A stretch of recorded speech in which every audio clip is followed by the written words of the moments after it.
So call it a loss of 3 on the play for Graff. Try to get him on that jet sweep. Didn't quite pan out.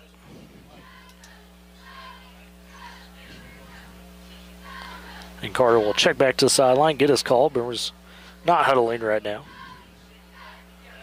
3rd and 12, 6:10 remaining in the first quarter. Scoreless. Carter in the gun, empty set. 2 receivers to his left, 1 to his right, and a flag comes out on the snap, and this might be on the Boomers, unfortunately. So back it up 5 instead of 3rd and 12. Now you're dealing with 3rd and 17 for Woodward. Just doing some investigating, trying to figure out, doing some journalism, some work. Yeah. Aaron Ramirez is okay. 12. He is in a different jersey this week. So I see. So they've got, I mean, hey, we had a number swap ourselves. And Ramirez usually 73. Yep, number 12 today. There you go. So he's hosting, or he's wearing number 12. So 3rd and 17 for the Boomers now. Carter again, empty set in the shotgun.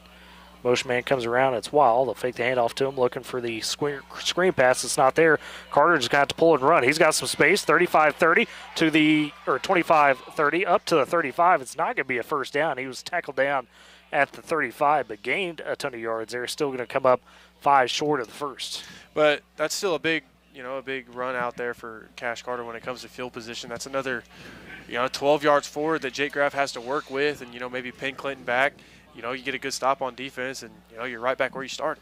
So bring Jake Graff back onto punt with 5:15 countdown this first quarter. Been run heavy both ways, so a quick first quarter so far. First half of it at least, we are scoreless as Graff is camped up at about his 28-yard line, ready to punt this away to Jesus Gutierrez, who called for a fair catch the last time. This one, Graff a bit lower, but lined away from Gutierrez, who just backs off of it and lets it roll, and the Boomers down it at the 31-yard line in Clinton territory. So that's where Clinton will take over at their own 31 with 4:56 remaining first quarter.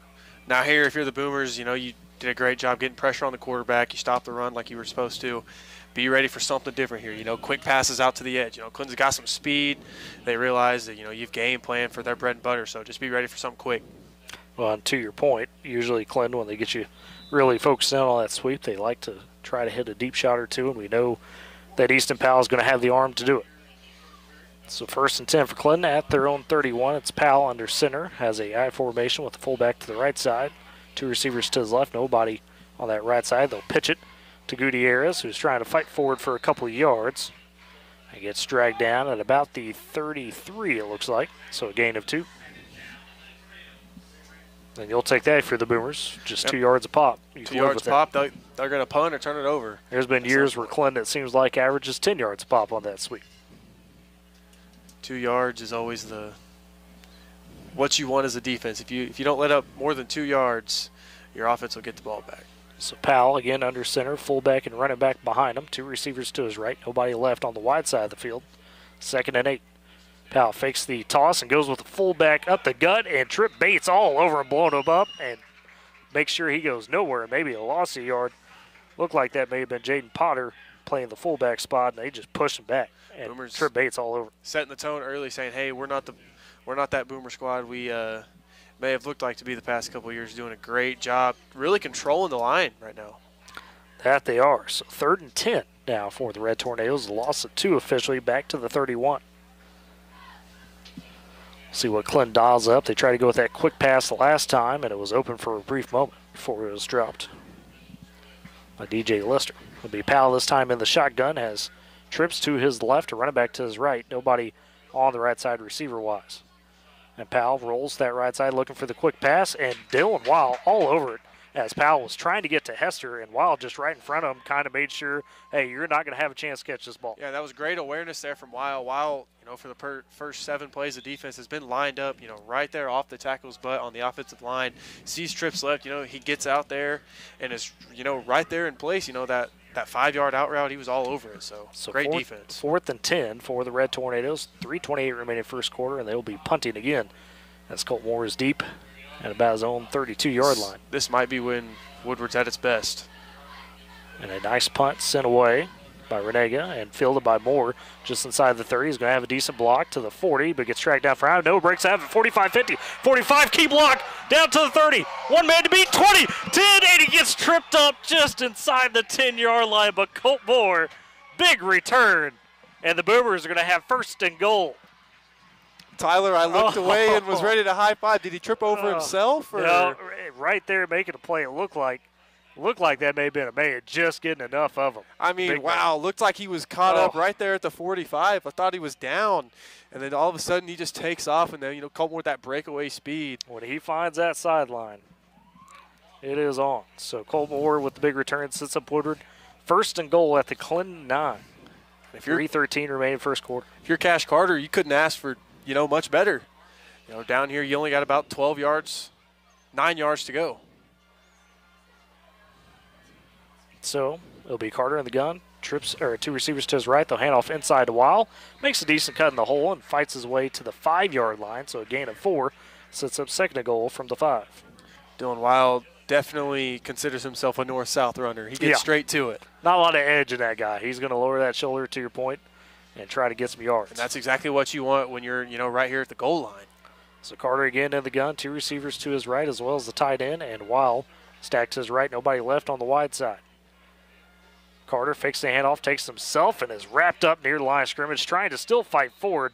And no gain there. And Amaya again having a big effect. That big nose guard we talked about doing a great job is the junior.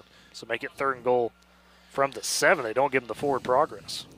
Red Tornadoes, doing something that not a lot of teams have done to the effectiveness that they are, shutting down that quarterback run. We've seen it have plenty of success in the past. Clinton saying, hey, we know y'all like to do that, and we're ready for it. 2:15 remaining first quarter as we're scoreless still. Woodward has a goal line opportunity, though. They've got third and goal from the 7. It was a big return by Colt Moore on the punt. He really housed it to give him this opportunity. Down 2 minutes of the first quarter. It's Carter in the gun. 2 receivers to his left, 1 to his right, as well as the tight end and his back. Carter looked at that left side for a quick pass, floats one up to the back pylon to Graff, and he can't hold on to it. Oh, Cash Carter floated that one beautifully to the back pylon, and Graff just couldn't haul it in. That's one of those play designs we haven't seen from the Boomers all year. Perfectly executed, good ball. Graff just couldn't quite hang on. Probably his first target as a receiver this season, on the year. But, hey, looks like they're going to go for 3 points and take the lead. And we have seen Nathan Lewis be successful in these instances. Has been a few weeks since we've seen, a field goal attempt. An actual field goal, yes. From the Boomers. So Lewis for this field goal, not the longest, only 29 yards. He's made a 35-yarder before. This one kind of an odd angle, though, from that right hash. But play clock down to 5. There's a snap a little bit low. Moore able to track it down, and it does go through. And the Boomers lead 3-0 with 1 minute, 50 seconds remaining in the first quarter. And the Boomers do strike first. I think if you told anybody who wasn't, an insider for Boomer football that they were going to be up 3-0 at the beginning of the game, they'd probably call you crazy. But yeah, who qualifies as insiders? That's what I want to know. But to your point, the Boomers having about the perfect start right now. You wish you punched that in for a touchdown, but you'll take the 3 points as well, take the lead. And something we've always been, priding on is that defense, and they've allowed 0 yards so far. Maybe 1 or 2 yards is from the offense. That's about it. Great Plains Bank, heritage, trust, respect. Those are the things that make Great Plains Bank great. With deep roots across Oklahoma and Texas, they're in touch with communities in which their customers live and work. Great Plains Bank, Power Boomer Sports on Z92 and Boomer TV. As we roll along in this first quarter, Woodward leads 3-0 after the 29-yard field goal by Nathan Lewis was good. And all set up by a great kick return, nearly housed by Colt Moore. Found that space down the right sideline and just got tripped up as it came across the 10-yard line. Now, if you're Woodward, you don't overreact. You still got a game to play. It feels great. Even up here, it feels great to have the lead right now, and I'm sure it does on the sidelines. But if you're a coaches, as they seem to be doing right now, it's, hey, focus, concentrate, stay connected. I'll ask you something about that to build on that point here in a second after this kickoff as Lewis set up, ready to go. Clinton with a couple deep back, and Hester as well as DJ Lister. Might have to have someone come hold the ball. Yep.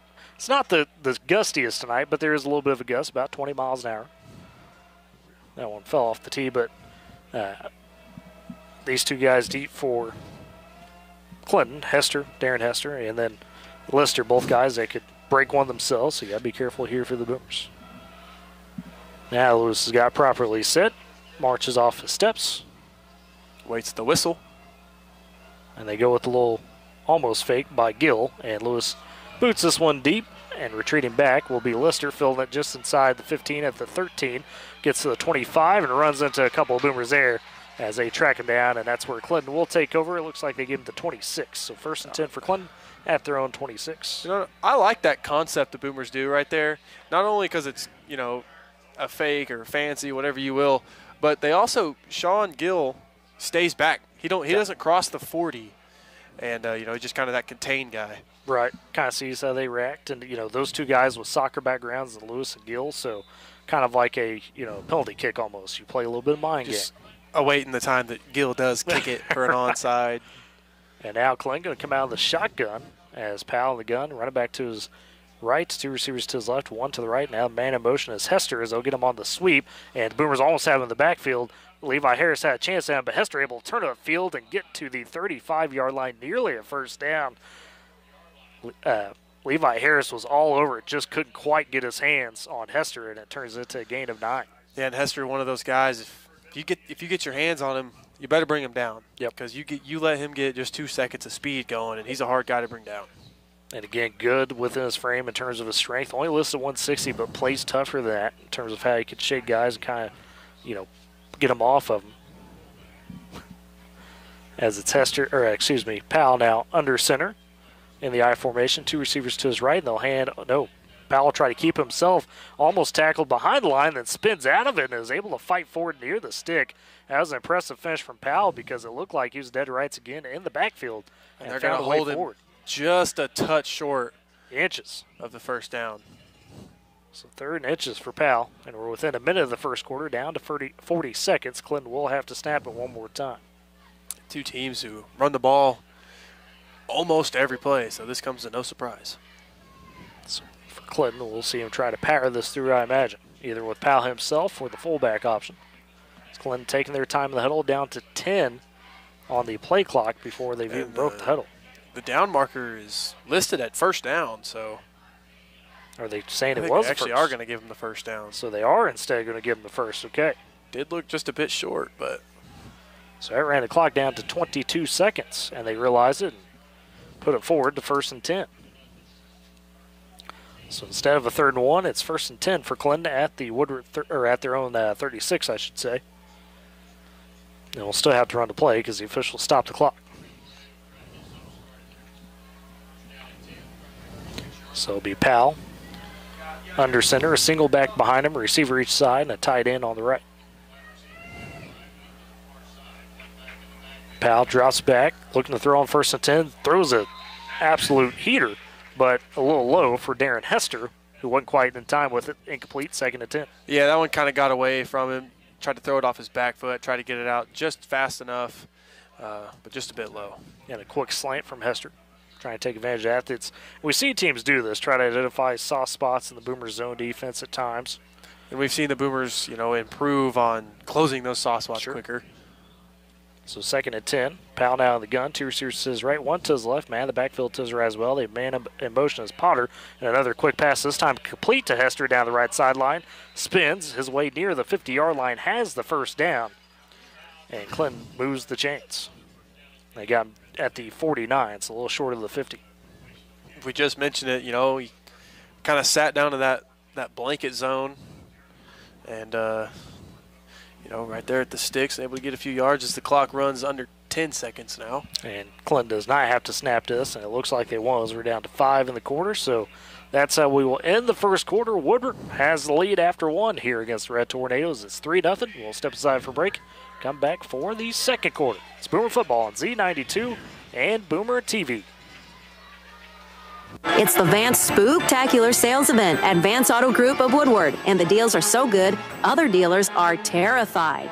We're blowing out the 2025 bottles and rolling in the 2026s with supersized rebates, massive discounts, and 0% financing.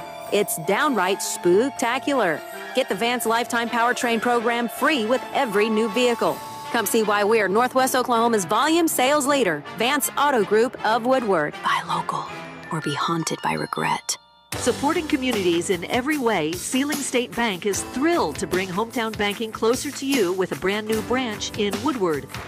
Welcome. Now offering full-service banking close to home, from personal checking and savings to home and commercial loans, Sealing State Bank has you covered. Enjoy the convenience of mobile and online banking, wire transfers, and so much more. Sealing State Bank, your trusted partner in Woodward. Come visit at 2314 Williams Avenue and experience hometown banking at its best. Back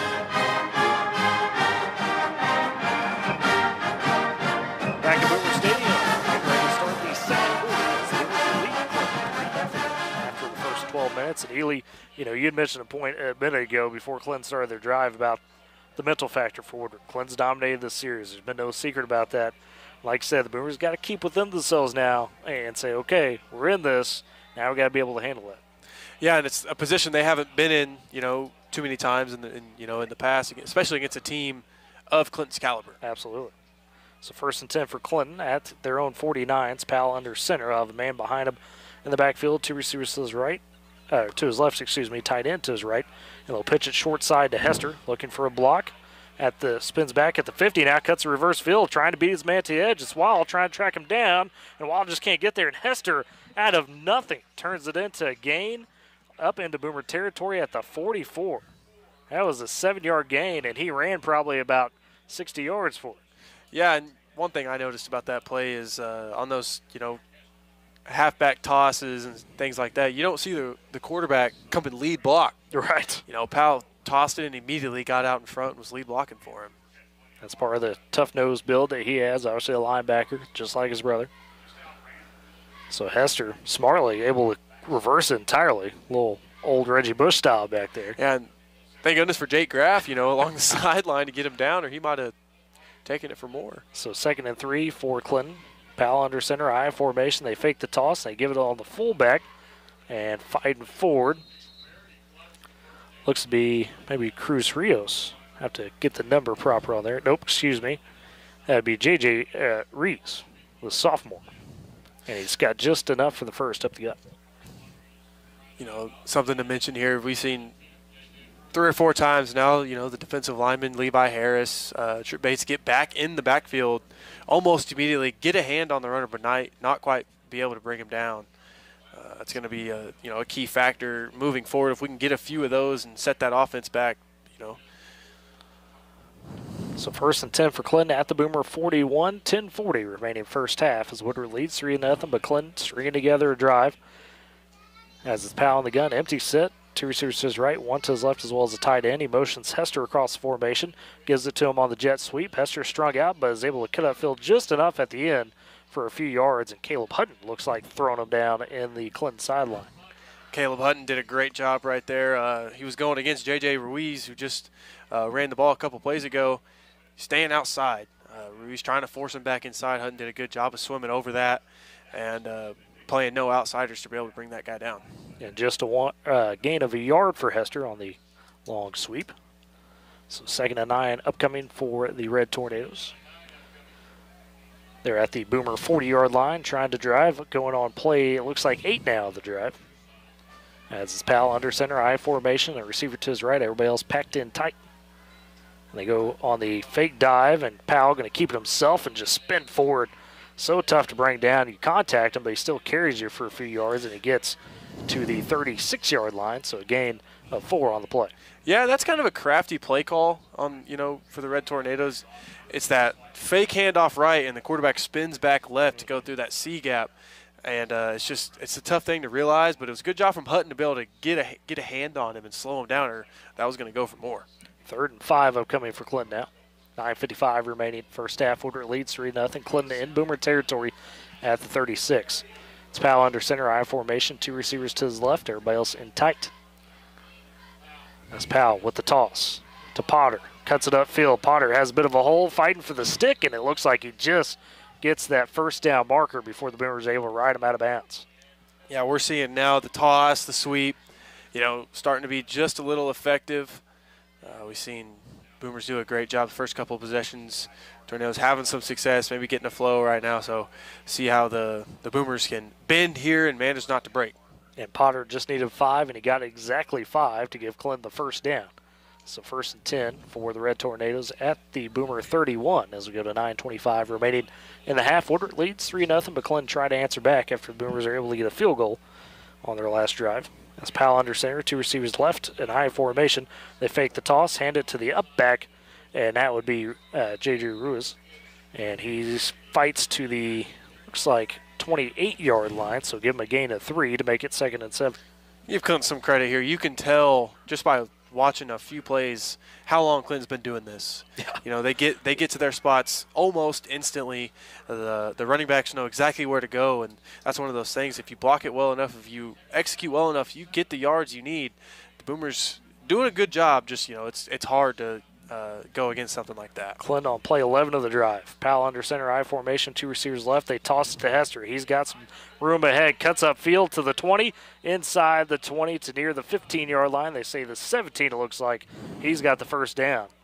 And a quick 11-yard gain from Hester. And again, that was to the short side, but he shows the speed. You get blow a hole, Ely, and he will hit it. Yeah, and, you know, one thing running to the short side is there's less area you got to take up for on the offensive side. You get to those guys faster. So Clinton seems to be like to run into the short side of the field often, and it's working. They gave him the 16, so call a gain of 12 on the play. 8:32 remaining first half. Clinton out Boomer red zone territory at the 16. 1st and 10. Powell under center, fakes the fullback handoff, turns, tries to find a hole. Nothing there. As the Boomer defensive line just collapsed in. Trip Bates able to make the tackle, it looks like.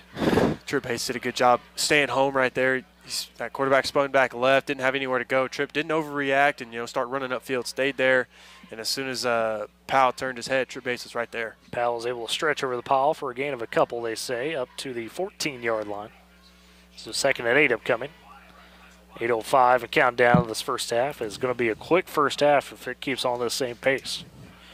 Boomers lead 3-0. Clinton, though, threatening at the 14 in Boomer territory. Shotgun for Powell. 2 receivers to his left, 1 to his right, a back also to his right, and a tight end. Man goes in motion, fakes it to him, looking for Hester on the short out. He's got it, has the first down, spins to the 5-yard line for Jake Graff, just pushes them out of bounds. So a first down for Clinton. It'll be 1st and goal. It's, you know, a big few plays here for the Boomers. You know, Clinton does a good job of working in the open field where there's room to work. Now it's more compact for the Boomers to try to, you know, nose up here and get a stop. They gave Hester the 6, so call a gain of 8. 1st and goal from the 6 for Clinton. As now the Red Tornadoes threatening for their first score. 7:44 remaining in the half. Boomers lead 3-0. Powell under center, I formation. 2 receivers left. Everybody else in tight. Powell with the toss out to Potter. Potter has a bit of a hole, cuts it towards the end zone, and he's in for the score. Jaden Potter from 6 yards out, gets the score for Clinton as they'll take the lead 6-3. Boomers were in a blitz right there, right up the middle. Both linebackers were committed to that inside run, and just an unlucky or good play call from the Red Tornadoes to, you know, bounce it outside, especially when the Boomers are committing to that inside run. And for Clinton, it'll be Rodriguez on the kick. Snap down, ball is up and good. So Clinton makes it 7-3 in favor of the Red Tornadoes. 7:39 remaining in the first half. They started that drive with 1:44 remaining in the first quarter and go 14 plays, covering 74 yards for the touchdown. Yeah, and about 7 minutes as well. Not a bad drive. M&D Enterprises and the Lawnmower Shop for your best lawn, porch, or patio. M&D Enterprises and the Lawnmower Shop are your people. They carry everything you need to make your greenscape that little piece of heaven you've always dreamed of. Locations in Woodward, Canton, and Weatherford. M&D powering Boomer Sports this season. And Healy, that was kind of more along the lines of what we expect from Clinton in that drive, where you let them start getting in the rhythm with the toss, the dive, the quick hits on the outside. That's when they become dangerous. Yeah, and credit to the Boomers, first of all. They did a great job shutting down Clinton's inside run. They essentially had no success early, but Clinton found some things working, so it's going to be a big time for the coaches to gather those guys around and, you know, make an adjustment. Yeah, and you just want to make sure Clinton doesn't lean on you. That's what they do so good. Usually with some size, some speed, and some power. Boomers will get a chance to try to answer back, as it'll be Cooper Gregory back deep to return, as well as it looks like Max Weber. So 16 and 18 back there. As Colin Bourne had been back there the first kick return, but they swap him out. It'll be Rodriguez ready to kick from his own 40. Glenn leads 7-3, 7:39 remaining first half. Rodriguez checks with his guys, takes his steps, and puts the boot into it. This one targeted deep to that left side, a bit short. Looks like Talley going to have to field it, and does, just past the 25-yard line, gets to 27, but pushed back by a host of Clinton Red Tornadoes. And so the Boomers taking over 1st and 10 at their own 27. 7:35 in the second quarter. So now this offense is going to try to get some going. I mean, they had a red zone chance, but that was set by a punt return. And so far, have only found a first down this first half. Now, albeit you've only had a couple possessions here. See if the Boomer offense can find some rhythm. Yeah, this is the biggest drive for the Boomers offense, you know, coming off a touchdown from the opposing team. So need to at least respond in some regard. So it'll be Carter in the gun. 2 receivers to his right, 1 to his left, as well as the running back Weil. The single man is Colt Moore, and it'll be just Carter up the gut. Nice lead blocking ahead for him as he's able to get across the 30 to the 31, maybe the 32. We've seen Cash Carter run, you know, with the ball, but after faking a handoff, this time just went straight to it, got to it just a little bit faster, and it was a little just a bit more effective there for about 5 yards, 4.5. Yep, they do give him 4 officially and go 2nd and 6 to the Boomers. Ball on the 31, and like I said, that directness by Carter, though, that's why, and you've seen it, like you've been there. You've got to have that in an offense like this. No wiggling around. And against a defense that's got some speed, it can get to those spots. Carter in the gun, empty set, motions Graff towards him. Cross formation. Carter again takes himself, finds a nice little hole after a little hesitation move, and gets near the first down marker, but about a yard and a half short. So another solid gain. Give him a gain of 5, it looks like. Brings up 3rd and 1. And that time, Carter, just that little hesitation to find his hole.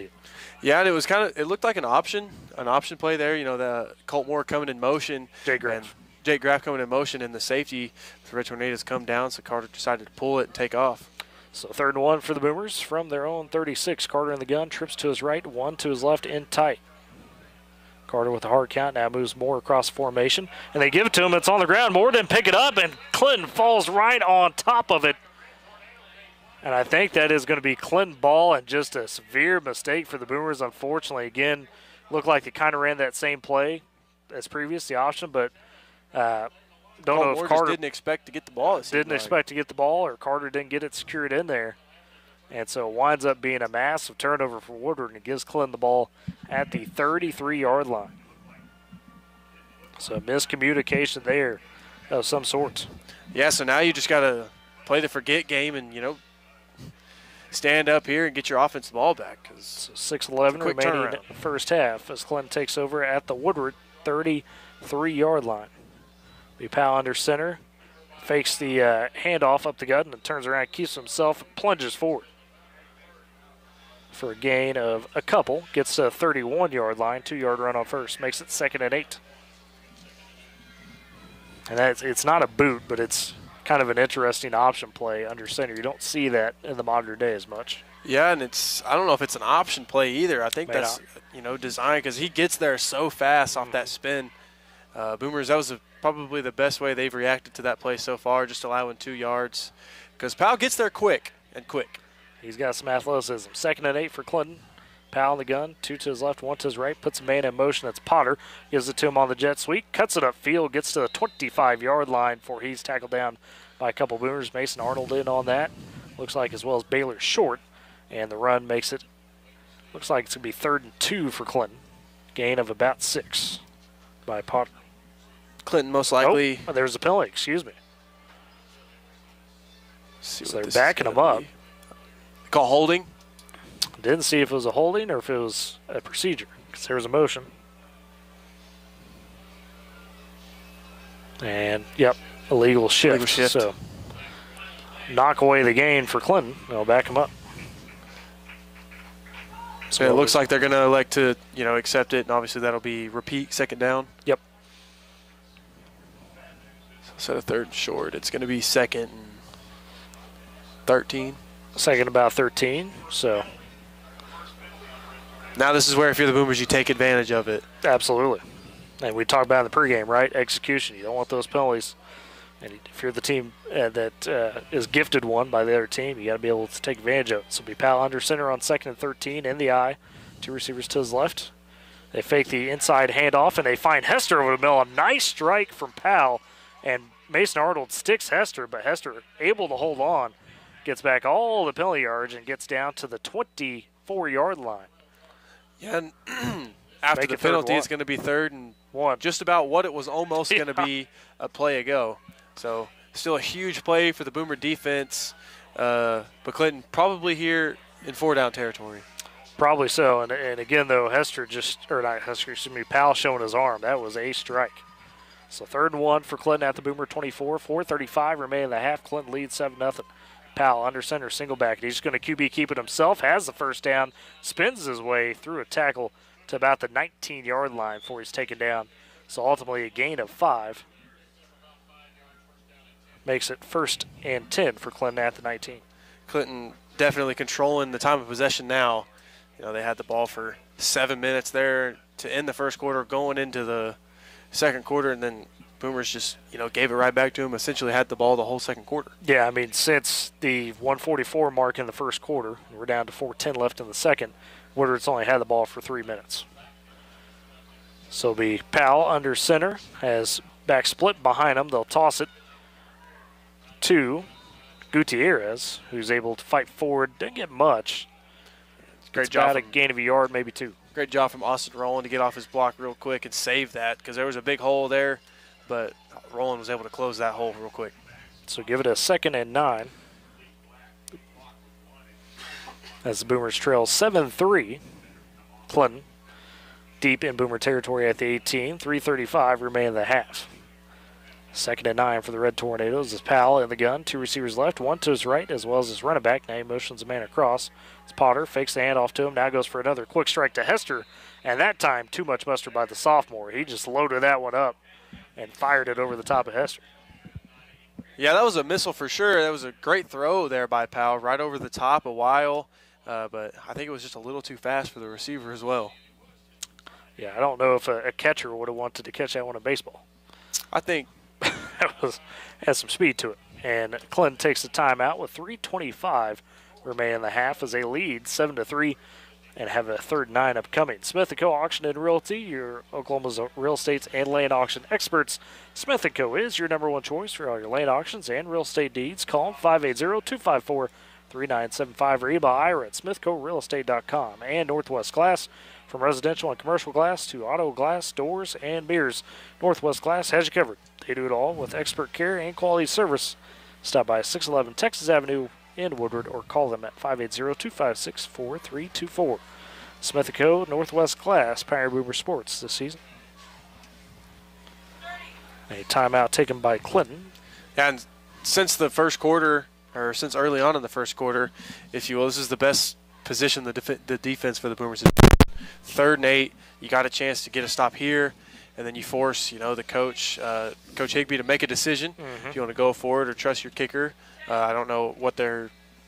Well, you've got, as far as kicking wise, we've seen Luis Rodriguez, the senior, so see what type of leg he's got. On the extra point, had some good leg, but doesn't always necessarily translate. You stop him here for no gain, or you somehow get it. That's the big key to this. To your point, you can't let them get to 4th and 2, 4th and 1. Because then they're going to go for it for sure. Absolutely. So it'll be Powell on the gun. 3rd and 9 for Clinton, as he's got 2 receivers left. 1 to his right. His running back also on the left side. Jaden Porter. Powell looking to pass. Now he's going to try to take off. Saw some pressure. He cuts upfield, has a hole, trucks a man over at the 8, and fights down to the 4. It's 1st and goal for Powell, and he immediately saw the pressure, took it downhill, had space, and boy, finished that run. Yeah, he immediately saw the pressure and, saw the coverage downfield. Nobody was open, so he made the right decision to just take off. And, Powell, a strong runner, a fast runner, did what he needed to do. Now they're at the 4. Remember when his brother graduated, he sent about 6'3", 225, 230, and Powell sent about 6'1", 185 as a sophomore, so he's on his way to that type of frame. 1st and goal for Clinton. Powell under center, I formation, 2 receivers to his left. Clinton tried to add to their 7-3 lead. They pitch it to Potter on the left side, and the Boomer is able to come across and get to it. Trying to see who that was on the edge. It looked like maybe Levi Harris through the middle. Yeah, Levi Harris getting his first tackle, since he's being back. He's been in the right positions a few times, able to get that tackle there. And that's a big tackle, first down. Now No second gain down, on the play no for gain. And you force Clinton to go something they have to do differently. And you've already seen them, in the short distance before. The problem here for the Boomers is your clock's down to 2:20 and a half, and Clinton's going to try to milk this down to where even if they don't get it, Boomers aren't going to have much time to work with. So it'll be Powell under center, I formation again, 2 receivers to his left. That's the short side, nobody on the wide side right. Powell fakes the fullback dive and takes it himself, spins, fights, and gets in for the touchdown. Caden Powell just a little too tough to drag down, and Clinton puts in another one. Powell this time from 4 yards out. Something the coaches it seems they should talk to the defense about is that misdirection quarterback run. They haven't been able to stop it, mostly at all. So that's definitely something they're going to have to key on and try to turn around in half number 2. So it's a 9-play, 67-yard drive for Clinton. I'll bring on Rodriguez for the extra point, and that one is up and good. So make it 14-3 in favor of Clinton with 2:04 left in this first half. The good news for the Boomers is you got 3 timeouts, and you got a shot to try to work a 2-minute drill and see what you can get.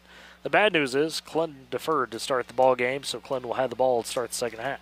The good news is you have time to make a drive, even if you don't have to really hurry. There's not you're not under a minute. You still got 2 minutes. Got 3 timeouts. You get down the field fast enough. But the other thing is you don't want to go 3 and out and give Clinton enough time to come back and score again. We'll see if the Boomers try to open up a little bit. Haven't seen a deep shot yet in this first half. Maybe try to get Colt Moore over the top.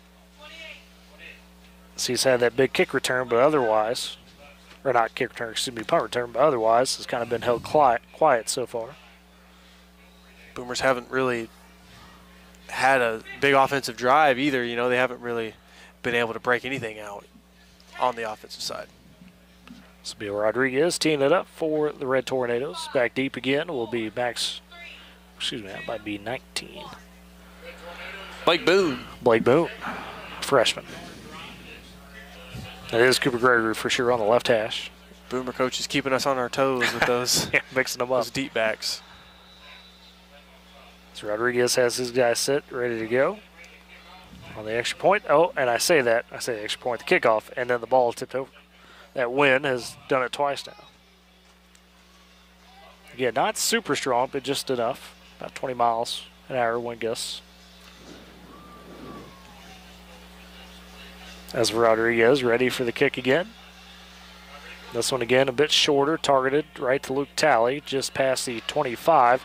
So gets to the 30, truck down about the 33. Talley just lowering his head and going forward. About a 10-yard return. Sets up Woodward with 1st and 10 at their own 33. This is one of these drives that can be the turning point, of a game. It's really important for you to score, keep yourself in the game, and it's also detrimental if you're able to not have any success and give the opposition the ball right back.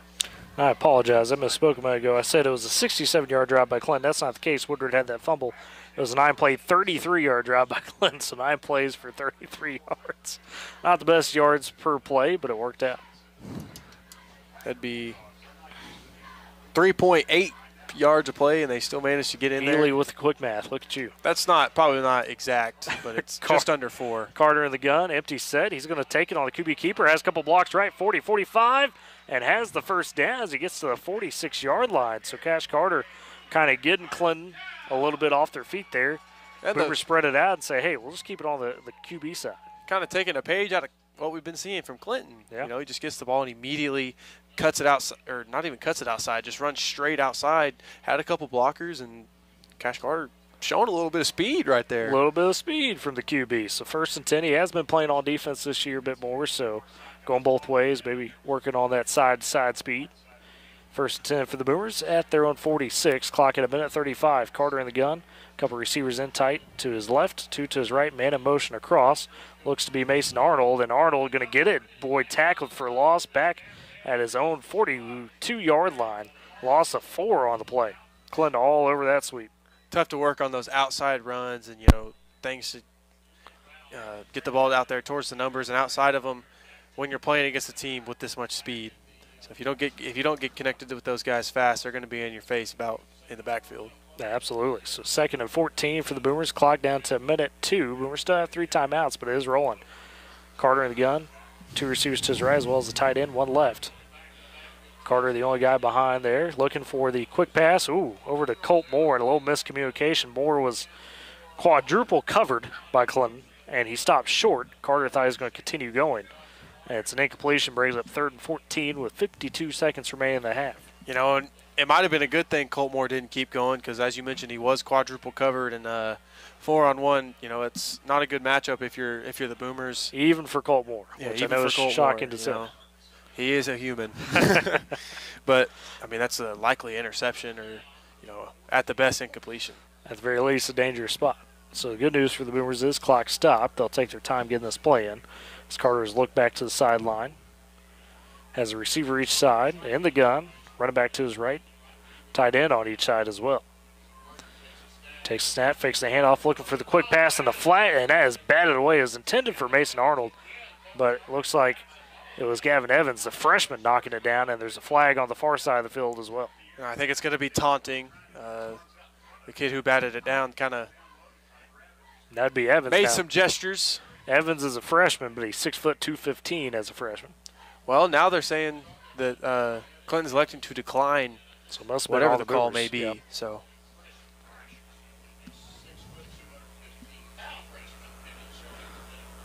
So 4th and 14 it'll be for the Boomers after the decline penalty. They say false start. So that's what the penalty was, and they declined it. Does Clinton. now, you mentioned a couple plays ago, fortunately for the Boomers, the clock was stopped. Now maybe, unfortunately, Yeah. still 48.7 seconds. And if you get a decent return here, if you're Clinton, you're saying, hey, let's go put some more points on the board. Well, we know Easton Powell has the zip. He'll try to take a couple shots. This will be Graff on for the punt. And gets a decent boot in this one. Kind of angles it away there from Gutierrez and Great rolls punt. nicely inside the 15. And it may have got, looks like to the 13 maybe. So a solid punt from Jake Graff. Jake Graff just angling that away from Jesus Gutierrez. Yeah, I think the biggest thing there was just not giving them an opportunity to get farther downfield, and he, punted it landed right at about the 20-yard line, bounced out of bounds, gave the returner no chance. So Clinton leads 14-3 over the Boomers, and they'll take over, do the Red Tornadoes at their own 13-yard line. Second quarter, they do have 2 timeouts. So we'll see how Clinton approaches this with 42 seconds remaining in the half. And Clinton does get the ball back to start the second half. They had won the toss and deferred.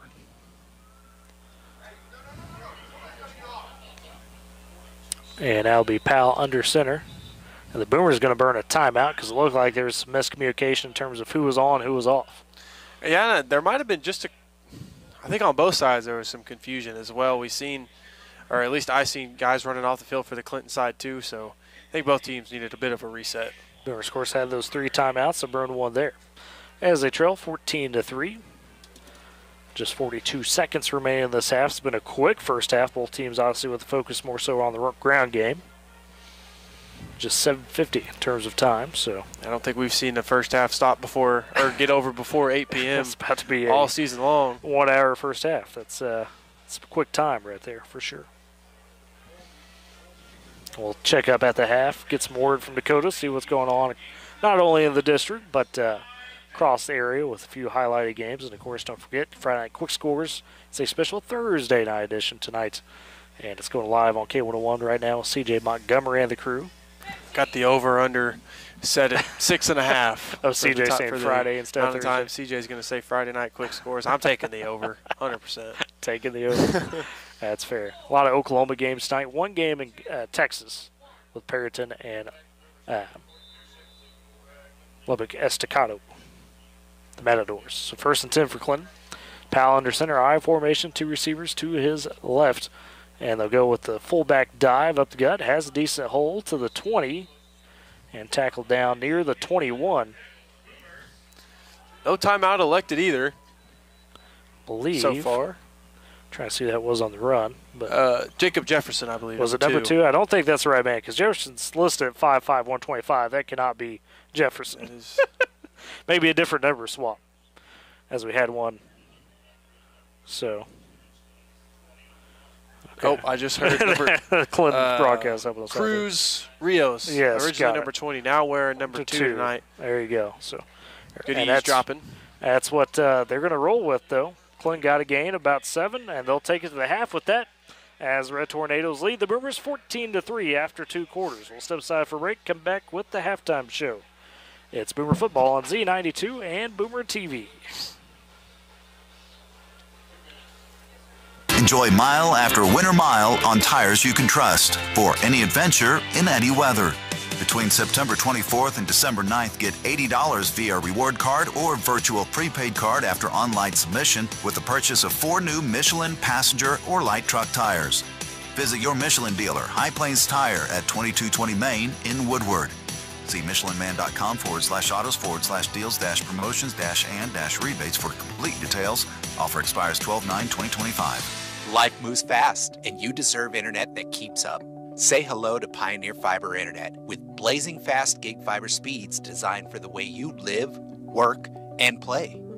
From ultra-smooth streaming and lag-free gaming to lightning-fast downloads and crystal-clear video calls, gig fiber gives you the speed and reliability to do it all. Ready to upgrade your internet experience? Visit GoPioneer.com to sign up today. For more than a century, Bank of Western Oklahoma has stood by our communities, understanding the unique culture and values that make Western Oklahoma special. As a locally owned and operated bank since 1908, we're not just bankers, we're your neighbors. We've seen generations grow, businesses flourish, and farms thrive. And we've been there every step of the way. Trust in a bank that shares your roots and works as hard as you do. Bank of Western Oklahoma, member FDIC. An equal housing lender. Every family has a story filled with chapters of love, laughter, and dreams for the future. But what if one day you're not there to help write the next chapter? Life is unpredictable, but your love for your family shouldn't be. With State Farm Life Insurance, Gwayne Matthews and Woodward can help ensure your story continues, even when you're not there to turn the page. Protect the chapters yet to come.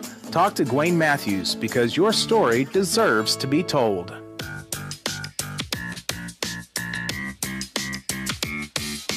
Back at the half, it is Clinton on top of Woodward, 14-3 after the first 2 quarters of play. And take a look at that first half recap. Both teams start out with a few 3-and-outs, and it was the second 3-and-out for Clinton that resulted in Woodward scoring opportunity. We saw Colt Moore take a punt return deep in his own territory and nearly get to the house. Got inside, just inside the 10 before he was tripped up at the 9. That set up Woodward first and goal from the 9 in that first quarter. And unfortunately not able to get the touchdown. Had a what looked like one as Cash Carter had a open Jay Graff towards the back pylon. Great throw from Carter. Fortunately, Graff just couldn't complete the catch. That resulted in a 29-yard field goal, good from senior Nathan Lewis for the Boomers to give them the 3-0 lead. They did lead 3-0 after the first quarter, but the second quarter was all Clinton, and the responding drive to the Boomer field goal, Clinton goes 14 plays, able to take it 74 yards for a touchdown. Not only that, it burned about almost 6 minutes off the clock from they had it first quarter 144 and scored with 7:39 left in the second quarter. Boomers unfortunately fumbled on their next possession, as we saw Boomers get a first down with a couple Cash Carter runs, and then there was a fumble in the sense that they tried to do a little jet sweep with Colt Moore and Carter, a little option action, and miscommunication there. Ball got put on the ground. Clinton able to pick it up at the Boomer 33. They then took that 9 plays, burned another about 4 minutes off the clock, and scored to make it 14-3 for Clinton. The 2 rushing touchdowns, Jaden Potter had the first, and then quarterback Easton Powell, the sophomore, had the second. And the Boomers went 3-and-out on their possession with just over 2, or excuse me, not 3-and-outs, but went 3-and-out on their next possession, and wound up punting the ball away with about 42 seconds left, and then Clinton just ran one single play and took it to the half with that lead. Clinton does get the ball to start the second half. So Ely, defensively, we have seen some good things from Woodward, but Clinton, those last couple of drives, able to kind of chip away at the Boomers and punch it in to get those scores. Yeah, things started great defensively, but towards the end of that second quarter and even at the beginning, started to get a little sloppy. not getting to your spots fast enough, and Clinton kind of catching us off guard on some things. So need to clean up that defense and just try to figure Clinton out, because they've kind of hit us with some things that even we weren't expecting. But yeah, that's going to be the focus, is to get your offense on the field, because quite frankly in that second quarter they essentially were on defense the whole time. Right, which is not good for any That's defense. not how you score points. So That'll wear you down. Your offense is what usually puts points up on the board. So I think the biggest key is trying to get that time of possession back. Defense got to get some stops and calm down that quarterback run we've seen be most effective, and then that sweep. Clinton doing a great job getting out, getting those blocks. Got to get to the ball faster if you're the Boomers. And just enough of those quick passes as well from Powell, finding Hester a couple times. And to your point about sloppiness, it's not so much that we're saying Woodward's giving it to Clinton. It's just, as you heard in the pregame, if you're listening, Coach Napier points out, hey, look, Clinton, the one thing they do better than almost anybody else is execute. Whether it's defensively or offensively, they're not going to be out of position very often. And you're seeing that tonight, because the margins aren't very big there in terms of the difference between Woodward stopping Clinton for no gain versus Clinton being able to rip off 5-6 yards. Yeah, and I mentioned that earlier. We've seen many times that a defensive lineman get back in there and, get a hand on the ball carrier, just not quite able to bring him down. But the biggest thing is just getting to him fast, because they know exactly what they're doing. They've been doing it for years. Some of them since birth, just about. Yeah, these guys, obviously haven't been on the field their whole high school career, but they've seen it, practice it in practice, so they're ready to go. All the way up. And these kids they're well coached. They know their game plan, and no matter if you stop it for a couple drives, they're not going to stop running it. So you got to stay ready. That you do, as the Boomers trail 14-3 here at the break on the Clinton Red Tornadoes. We'll go ahead and step aside for a halftime break. Come back, and on the other side, we'll check in with Dakota, discuss of what's going on kind of in the area as far as the district, and then some games around the area, and look ahead to what's upcoming. College ranks probably next week for the Boomers as well, and touch on a few key accomplishments as well within the Woodward high school program. With that, we'll step aside. It is Boomer Football on Z92 and Boomer TV. Hungry? Head to Longshots Bar and Grill in downtown Woodward. Bring the whole crew for juicy ribeye steaks, giant burgers, wings from mild to flaming hot, fresh salads, and more. There's something for everyone, including the kids. Planning a party or team celebration? Check out the upstairs golf and gun bays, or ask about our group catering options. Longshots Bar and Grill, downtown Woodward's favorite hangout and the official home of the Boomer Coaches Show every Wednesday from 6 to 7. Come hungry, leave happy, and make it a night to remember. Woodward Steel, your tri-state leader in steel, wants to remind you that in addition to taking care of all your steel needs, Woodward Steel carries other important materials such as stainless, aluminum, 4-inch to 12-inch PVC pipes and fittings, and so much more. If you're in the shop or out in the field and in need of fabrication materials, don't hesitate to pick up the phone and call 580-324-8005 to talk with the staff, or visit the shop Monday through Friday, 8 a.m. to 5 p.m. at 210 48th Street in Woodward. Woodward Steel, your trusted tri-state leader in steel. Supporting communities in every way, Sealing State Bank is thrilled to bring hometown banking closer to you with a brand new branch in Woodward. Welcome. Now offering full-service banking close to home, from personal checking and savings to home and commercial loans, Sealing State Bank has you covered. Enjoy the convenience of mobile and online banking, wire transfers, and so much more. Sealing State Bank, your trusted partner in Woodward. Come visit at 2314 Williams Avenue and experience hometown banking at its best. Looking for your next vehicle? Come meet your hometown team at Vance Auto Group of Woodward, your trusted local dealer for GMC, Chevrolet, Dodge, Chrysler, Jeep, and Ram, plus a huge selection of quality pre-owned vehicles. We're not here to just sell you a car. We're here to earn your trust. Our award-winning staff is experienced, welcoming, and ready to make this the best car buying experience you've ever had. Remember, the Vance Lifetime Powertrain program is free. Buy local, drive with confidence at Vance Auto Group of Woodward.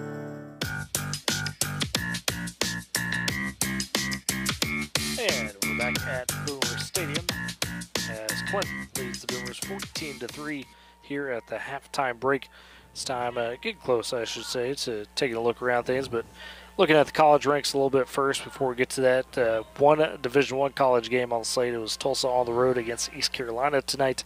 Tulsa trails 24-14 against East Carolina there, almost about the just under midway point of the second quarter. And then a team maybe you're not necessarily cheering on, Ely. Southwestern Oklahoma State in action tonight against Southern Nazarene. Southwestern on the road in that one. SNU versus SWOSU, as they say. Southwestern coming off a couple tough losses, some tight losses, 35-32 to Henderson, 14-12 to Southern Arkansas.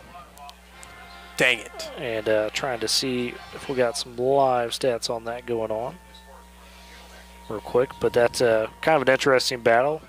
Ooh, say that SWOSU up 24-0 in the fourth quarter is what we're seeing there. So SWOSU on their way to maybe going 3-4. So taking it to Southern Nazarene right now is Southwestern Oklahoma State. Now for the high school ranks, we got Dakota back in the studio, keeping track of everything going on in the area. Dakota, what do we got going on around us?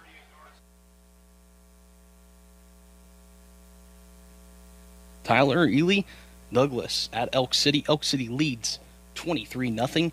Elgin at Weatherford. No surprise here. Elgin leads 21-0 at half. Cache at Bridge Creek, all tied up 7-7 at halftime. Other 11-man action. Fairview leads 21-0 over Hooker. Carnegie at Moreland. Carnegie on top, 18-0. Exhoma Goodwill at Thomas. Thomas leads 34-0. Alva at Luther. Alva leads 8-0. As we move down to 8-man, Sharon Mutual defeated Kerman Hillsdale 54-14. Sealing defeated Shattuck 62-26. Canton at O'Keene. O'Keene leads 51-0.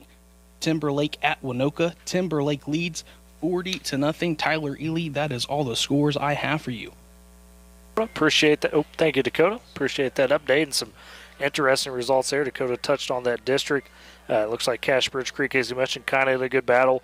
You know, and he said no surprise there against Weatherford. That's not a knock on Weatherford in the Elgin game there, but Elgin's just that good, quite frankly. So to see them leading 21-0, like you said, not necessarily a big surprise. I think the big one is kind of Elk City jumping out on Douglas the way they have.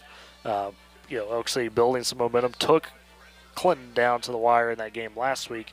Clinton was able to win 17-12, so seeing some fight from the Elks tonight.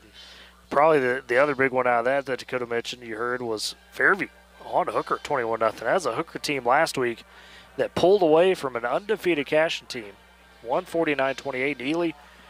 Between quarterback Keelan Robinson and running back Justin Palacios, they combined for 500 yards rushing and 7 touchdowns. That's not something you see every week. And Fairview's got them shut out right. Yeah, and that's a Hooker team that, came down and beat Fairview last year. Yeah, ended the long win streak for Fairview. Fairview having something to say about it right now. That they are, as Fairview's hosting that one. And, boy, that one could also decide that district a little bit there in A1. So, depending on what happens with Cache and when they run in to Fairview. Talk about a tough district that Woodward's in here in 4A. That A1 district that Fairview and Hooker share, that is also another one of those tough districts to play in. You got Creston in there. Cache, like I mentioned, Creston a little down this year, but in past years have been really good. There's been 4 teams that generally in that district not only fight for spots 1 through 4, but on top of that are usually ranked top 10, sometimes top 5 in the state. So it makes it really difficult. But interesting scores going on there. And, of course, for the full look at the Tri-State tonight, it's really just Oklahoma and Texas. Kansas pretty much all plays tomorrow. Tune in K101. CJ Montgomery, the crew, going through a special Thursday night edition of Quick Scores at the moment. But looking at some of the other things going on upcoming and around us, mentioned the college ranks a little bit, what was happening tonight. This weekend for Oklahoma State, they will have homecoming against Cincinnati. That'll be a Saturday night contest, 7 o'clock kick in Stillwater. Of course, all the festivities going on for homecoming for Oklahoma State this week. That'll be on K101 pregame coverage starting at 5 o'clock. And CJ and crew, speaking of that, and should be, if not have already talked to him, should be talking to him soon, one Luke Schneeberger. Now, that gentleman, current student at OSU, is Mr. Schneeberger, and was a graduate at Burns Flat, played for Burns Flat Dill City in a multi-sport capacity, football, basketball in the works, and is the younger brother of head coach Jacob Schneeberger for the Boomers. And Coach Schneeberger coached Luke for a period there at Burns Flat before he moved on to Shattuck. And now Luke, a student at OSU. And we mention that because he was not the first guy to join Section 231, or not the guy to start it, I should say. That would be Trent Eden, 40-year-old. But the second guy to join was Luke. He came over to Trent and said, hey, can we Can I get in on this? And that kind of helps start the movement. Ely, sometimes, yes, it's important to start the movement, but it's also important to be the connector in a movement like that and join in. Yeah, if someone starts something, it's I think the biggest thing is getting that backup, and then that gives everybody else the confidence to get in there. So that second guy almost just as pivotal as the first in that situation. Absolutely. So kind of a neat interview over there on the K101 side tonight. But on the OU side, trying to bounce back from that disastrous Red River game as they're on the road Saturday morning against South Carolina. A bit of an odd kickoff time at 11:45 as Ely's trying to ruin our setup. Leaning on things. Anyways, but the Sooners taking on South Carolina in South Carolina, 11:45 on Saturday. 8:30 pregame coverage here on Z92. So you get a bonus 15 minutes, if you will, of pregame coverage for the Sooners. And we'll see if they can be able to bounce back after that Red River loss to Texas. Northwestern Oklahoma State, they don't have homecoming this week. It'll be next week. And Ely, you've been through homecoming up there in Alva. How's that like getting prepared for that week? I mean, the week is always fun. Obviously, it's completely different than it is in high school. Yeah. You don't see – it's not as connected with families, if you will, because, you have people coming, not everybody's from, that community. People are from out of state. Sure. But it's, the turnout's always as good. I haven't seen a homecoming win over there for Northwestern Maybe yet, they could break that. It's okay maybe to they admit can. that. I mean, their opponent, who is currently losing to Southwestern Oklahoma State right now, will be Southern Nazarene next week. Team that the Rangers did beat last year also. And how about this for a Northwestern Oklahoma matchup? You got Jackson Menard for Northwestern Oklahoma State participating, and a guy who's seen some snaps at SNU this year as a redshirt freshman, Caden Manuel, playing running back. Oh, really? So that would be interesting to see those two legends of Northwest Oklahoma go at it, if you will. First time they actually will meet, square up against one another. Cade being an 8-man guy. They obviously know who one another are. Both title winners, state champions. But Northwestern this week on the road in Durant, Oklahoma, taking on Southeastern Oklahoma State. That'll be a 2 o'clock kickoff there on Saturday for Northwestern Oklahoma State. So mentioned a couple of things going on with Boomer Athletics, Boomer programs. We had a big one Wednesday. That would be yesterday. Woodward was on the road in Enid for the marching band was, I should say, at the Northwest OSSA Marching Regional. And the group received a superior rating on the day, so did a fantastic job. Best possible you could get there.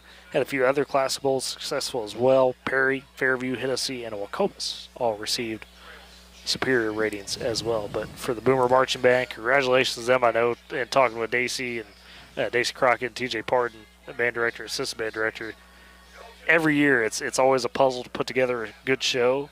But this year especially, you get they're, I don't want to say perfectionists, but it's kind of like a football team, right? You come up with your schemes, you come up with your ideas. Sometimes you trot on the field and you realize, okay, we need to change some things. That was kind of Woodward this year on the marching side, and have got things going good at how they want it in terms of the show. So great to see them get that superior rating.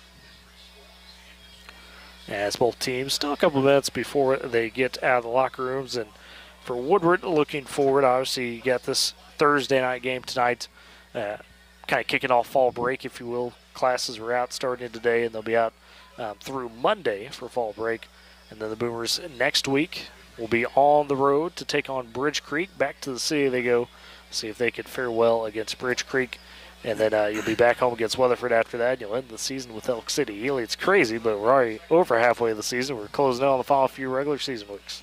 Yeah, and you mentioned the next week's game against Bridge Creek, and I believe both of us, Woodward and Bridge Creek, 1 and 2 in the district right now. So that game could be huge depending next week, on especially what happens with Bridge Creek. The rest of this game is they're in that battle with Cash. Like we talked about, those are 2 1-2 teams in the district. And if Elk City kind of hangs on and wins, it looks like they would kind of, at least for now, take hold of that 4th spot a little bit more solidly due to those margin points. But otherwise, events going on. One big one that we've talked about a little bit on K101, but mentioning here on the Z92, Fall Days next week. 24th, 25th, 26th. It's Friday, Saturday, and Sunday. 3 days is like we call it, food, folks, and fun out at the Woodward County Event Center. So have a lot of vendors lined up. Of course, I think we had maybe just, and when I say a couple spots, I mean we are down to the nitty-gritty on spots in the the big building, if you will. And then Arts and Crafts is completely sold out. So if you were wanting to get a spot as a vendor, you may have just 1 or 2 opportunities. That's it. But otherwise, we'll have a good full show for you at the Woodward County Event Center across Friday, Saturday, and Sunday there next week with K101 and Z92. Always good. Ely, I'm sure you grew up and made a lot of memories of fall days and Farm Expo for that matter. Yeah, and if you get a chance to come out, come talk to my guy Tyler Riggs. We'll be out there perusing around. Myself, Sean around. Kelly. Yeah. So we do. You know how it goes. You do your little on-air spots. You hype things up, and then maybe you kind of take a gander at your own stuff. Maybe kind of put stuff on the shopping list, if you will. So because it's fun for us too. Get to see all those great vendors, great people that support that every year. And I mean, not just people from Northwest Oklahoma or Southwest Kansas or the Texas Panhandle in terms of vendors. We've had people come from as far away as Minnesota before. I mean, it's kind of a multi-state affair outside of just the tri-state. You get people coming in from all over. Yeah, and it's one of those things that only happens once a year. So like like Classic Bowl, you just look forward to those things. It's not something you get to do every day. You just kind of an exciting, different. Give or take about 20,000 people that'll go through across the weekend. So definitely want to be a part of it. And we're a little too early to kind of guess what the weather is going to be, and it won't matter necessarily because it's indoors. But, it'll be around, it looks like maybe in the 60s somewhere, so not going to be a bad weekend in that sense. So it'll be a fun weekend for fall days. So Ely, both teams back on the field, getting their final stretches in. And we mentioned Clinton will start with the ball at the end of the second half. So we'll see the Boomer defense have to go out and try to slow down this Clinton attack that started to find some rhythm in the second quarter with a run and pass game for the Boomers. What's some of those big keys for the second half? Try to get yourself back into a position to try to win this ball game. Yeah, you mentioned Clinton got some momentum right there at the end of that first half. But I think the big thing, Eason Powell got some momentum. He was controlling the run game. He was dotting up the defense, and I think the biggest thing is just slowing him down. Stop that run game, get your offense back on the field. Most importantly, you're down 11 points. You got to get some points on the board soon, because Clinton's one of those teams. You get down there in the fourth quarter where you're down 2 possessions. Clinton can milk the clock on you for a whole quarter if they really, really needed to. So I think the biggest thing is just getting the ball in your offense's hands and trying to amount some points. Well, and to that point about clock control, Clinton made it to where Woodward only had 2 drives from the 144 mark of the first quarter onward. So Woodward as a whole only had, looks like 5 total drives in that first half. I think the biggest focal point is just not letting up a first down, because if you let up 1 first down, that's another 2.5 minutes that you give up at least for Clinton's offense to be on the field and for your offense to be on the sideline just sitting there watching. And we've seen that defensive line have some good moments for the Boomers. We've seen Levi Harris mention that being some great spots and be able to make some plays. Some cases he has, and some just barely missed out on them. But Boomers also on the edge, got to make sure that they're tough there. We saw that, the first few drives work, but Clinton kind of started to get their way on the edge. And that's the one place you don't want to give up to, because they could hit that sweep all day long. Yeah, and your closing speed is, the most important thing on this field, because Clinton finds those spots that are open, and you have to close those, before they can get there, and that's a small gap to close. That it is. So both teams getting back to their sideline. Solid crowd for Pink Out Night, and I do want to mention pregame festivities with that was a moment to recognize all cancer survivors that were in the crowd. Not only that, but they took a moment to as well recognize domestic abuse survivors pregame, so it kind of coincided there with the breast cancer awareness festivities as well. The Boomer cheerleaders have the pink pom-poms tonight. See a lot of the dance team with the pink shirts. We see some moms in the stands with the pink jerseys as well, and a lot of pink out shirts as well. Got a student with a cowboy cap on in the student section, pink one, pink shades. So I feel like that would rock you pretty well. I think you'd rock it well. I was picturing it on you earlier, and I loved it. Nah, that'd be way too goofy on me. No, but you got the student section over here, essentially all in pink. That's good to see. And obviously the cheer squad got the pink shirts on one side and pink pom-poms. More than the players. I'm sure coaches will limit as much, the amount of pink you can wear on the field. Some coaches don't like all the flashiness. Right. We got some of the socks, some of the wrappings, so there's some pink out there on the Boomer side. It's both teams in their final huddles, ready to begin the second half. It was a quick first half, a lot of run focus there. So Mind you, it's 8:16. 8:16. And there's been games this week where we're not even done with the first half. With the first quarter a lot of times, sometimes. We've had some weird ones where that may not be the case, or we're just kind of midway through the second quarter. Just depends on, what kind of team you're playing. That Elgin game. Elgin likes to throw the ball. Yeah. Those games can take a long time. They can. They can. Especially if you get one back and forth, So, see the Boomers trot it on, see what that defense could do. We'll have Nathan Lewis kicking it off. May see Sean Gill kind of test the waters a little bit. The Boomers haven't done an odd side out of that set yet, but if there's a time where you can maybe get one. Yeah, you do it for a reason. It's got to happen at some point. At some point, yeah. You don't want to give it away too soon. Like we've seen a few weeks ago, the Boomer offense kind of run that concept with trip baits. Caught everybody off guard, and now it's kind of come into the regular playbook. So it's Clinton taking their sweet time in their huddle. So Boomer's like, hey, we're ready to kick this off. Let's go.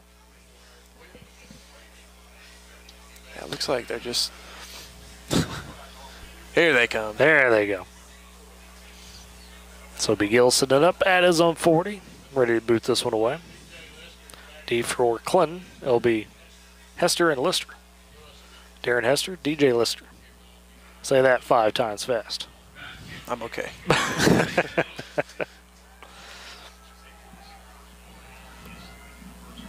As Lewis has guys lined up, hand in the air, he's got the whistle. Gill with a little fake, and Lewis trying to boot this one deep over the head of Lister, who fumbles it, muffs it just inside the 5, does pick it up, but now in a vulnerable spot, tries to cut up to the 20, gets a little bit of a hole, and does get to the 20.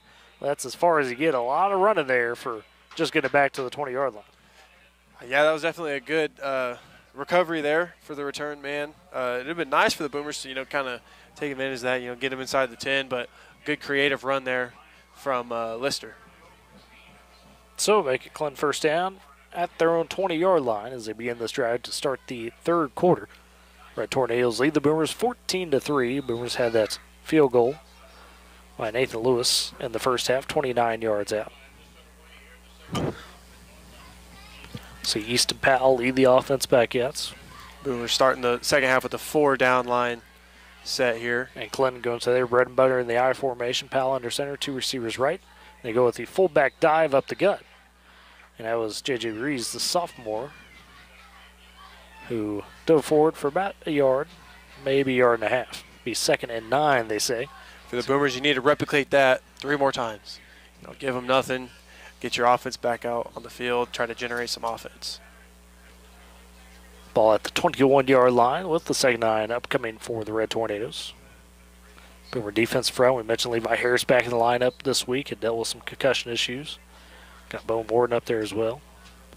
Trip Bates on the edges, as well as Hutton. Powell under center, offset I, 2 receivers right. He's looking to pass, drop backs, fires right, and hits a strike to Lister, who is able to turn, fight forward, gets to the 29-yard line. He needed the 30. I don't think he quite got there, but it'd be 3rd and short for Clinton. Dylan Weil playing that slant to, outside corner route for the Boomers, and just playing a little soft coverage there. And wasn't super far away from him, but Lister able to haul in and just get that step forward. So 3rd about a yard for Clinton. 10:40 remaining third quarter as they lead 14-3. Facing this 3rd and 1. First drive of the second half. Powell under center, I formation, 2 receivers right. Powell goes with the toss. It'll be Potter trying to cut it upfield. Oh, almost tackled the backfield, and the Boomers jump on him. Bates able to cut him off. Did he get the 30, though? It's going to be close. I don't think so. It's a good it's going to be real close. It looks like he's right on the stick. They're giving him closer to the 31. Yeah, I think that's ahead of the sticks. It is just enough. Just enough. Potter needed a yard, and he got the yard. Gave him that forward progress after that first initial tackle try, aside from the second one that the Boomers had where it was just a about a half yard behind that. Almost had him in the backfield, but it is a 1st and 10 for Clinton at the 30. Their own 30. Powell under center, I formation, 2 receivers right, 9:55 third quarter, I should say. Powell with the fullback dive, and the Boomers blowing that up yet again. And this is something we haven't seen, since that first Red Tornadoes offensive drive. Clinton behind the sticks now, 2nd and 13, 12 yards. Looks like it. And that's just not somewhere you want to be for a team that likes to run the ball. And it's Rees on the carry, the sophomore. Boomers blow him up in the backfield, lost at 2, they say. So 2nd and 12 from the 28. This is where you got to be ready for, maybe a design pass play. Yeah, that little quick pass. Got to be ready for that, or a toss sweep. Be Powell under center, just a single man in the backfield, 2 receivers right, tight end each side. Toss right to the short side or the left side. They're going to the strong side with Hester trying to string it out, or the Boomers force him to cut back. And is it Colin Bourne? No, it's Mason Arnold, I think. No, it is Bourne. Bourne making the clean tackle in the open field. Gain of a couple for Hester, but got just a yard, actually, I should say. Left toss to the strong side, working with about 30 yards to the sideline. It's not easy to cover that much ground with just 3 guys, out especially out with there. the speed of Hester. But, yeah, great job from the Boomer defense right there. Colin Bourne, and we've seen that throughout the year, make those open field tackles. So 3rd and 11 for Clinton. 8:35 remaining third quarter. Boomers trying to get the defense off the field as Powell be in the shotgun. Trips to his right. Nobody left short side. Running back also to his right. Powell looks to that right side, looking for the pass. Fires over the middle, has a man. Hester underneath, trying to cut upfield and get the first down, but a good open field tackle by Trip Bates, who sunk back with him. The big man, Trip Bates, able to stop him short of a few yards of the first down. Hester got to the 37. So it was a gain, but not enough, and Clinton will have to punt it away. Yeah, I mean, that's a big play from the defensive lineman right there, because if he doesn't do that, he might get the first down because, Hester, he can move. He's fast. He's laterally. Yes. He's quick. So just a great job to come in there. Obviously, Hester not expecting to basically just come from behind. So it's one of those game-saving tackles that don't get mentioned enough. So now back deep, Colt Moore. Punt for Tornadoes. Excuse me, that's Jay Graff on the punt deep, and a good punt from Gutierrez. Or excuse me, not Gutierrez. That'd be Renega, the senior. And down to all the way inside the 15 to the 13-yard line. So Boomer defense, did what we talked about for, 20 minutes during halftime. You got to come out there and get a stop, and they did just that. Now the Boomer offense has to respond, though, because you got a long field to work with. And they got the stop. I think they let up 1 first down.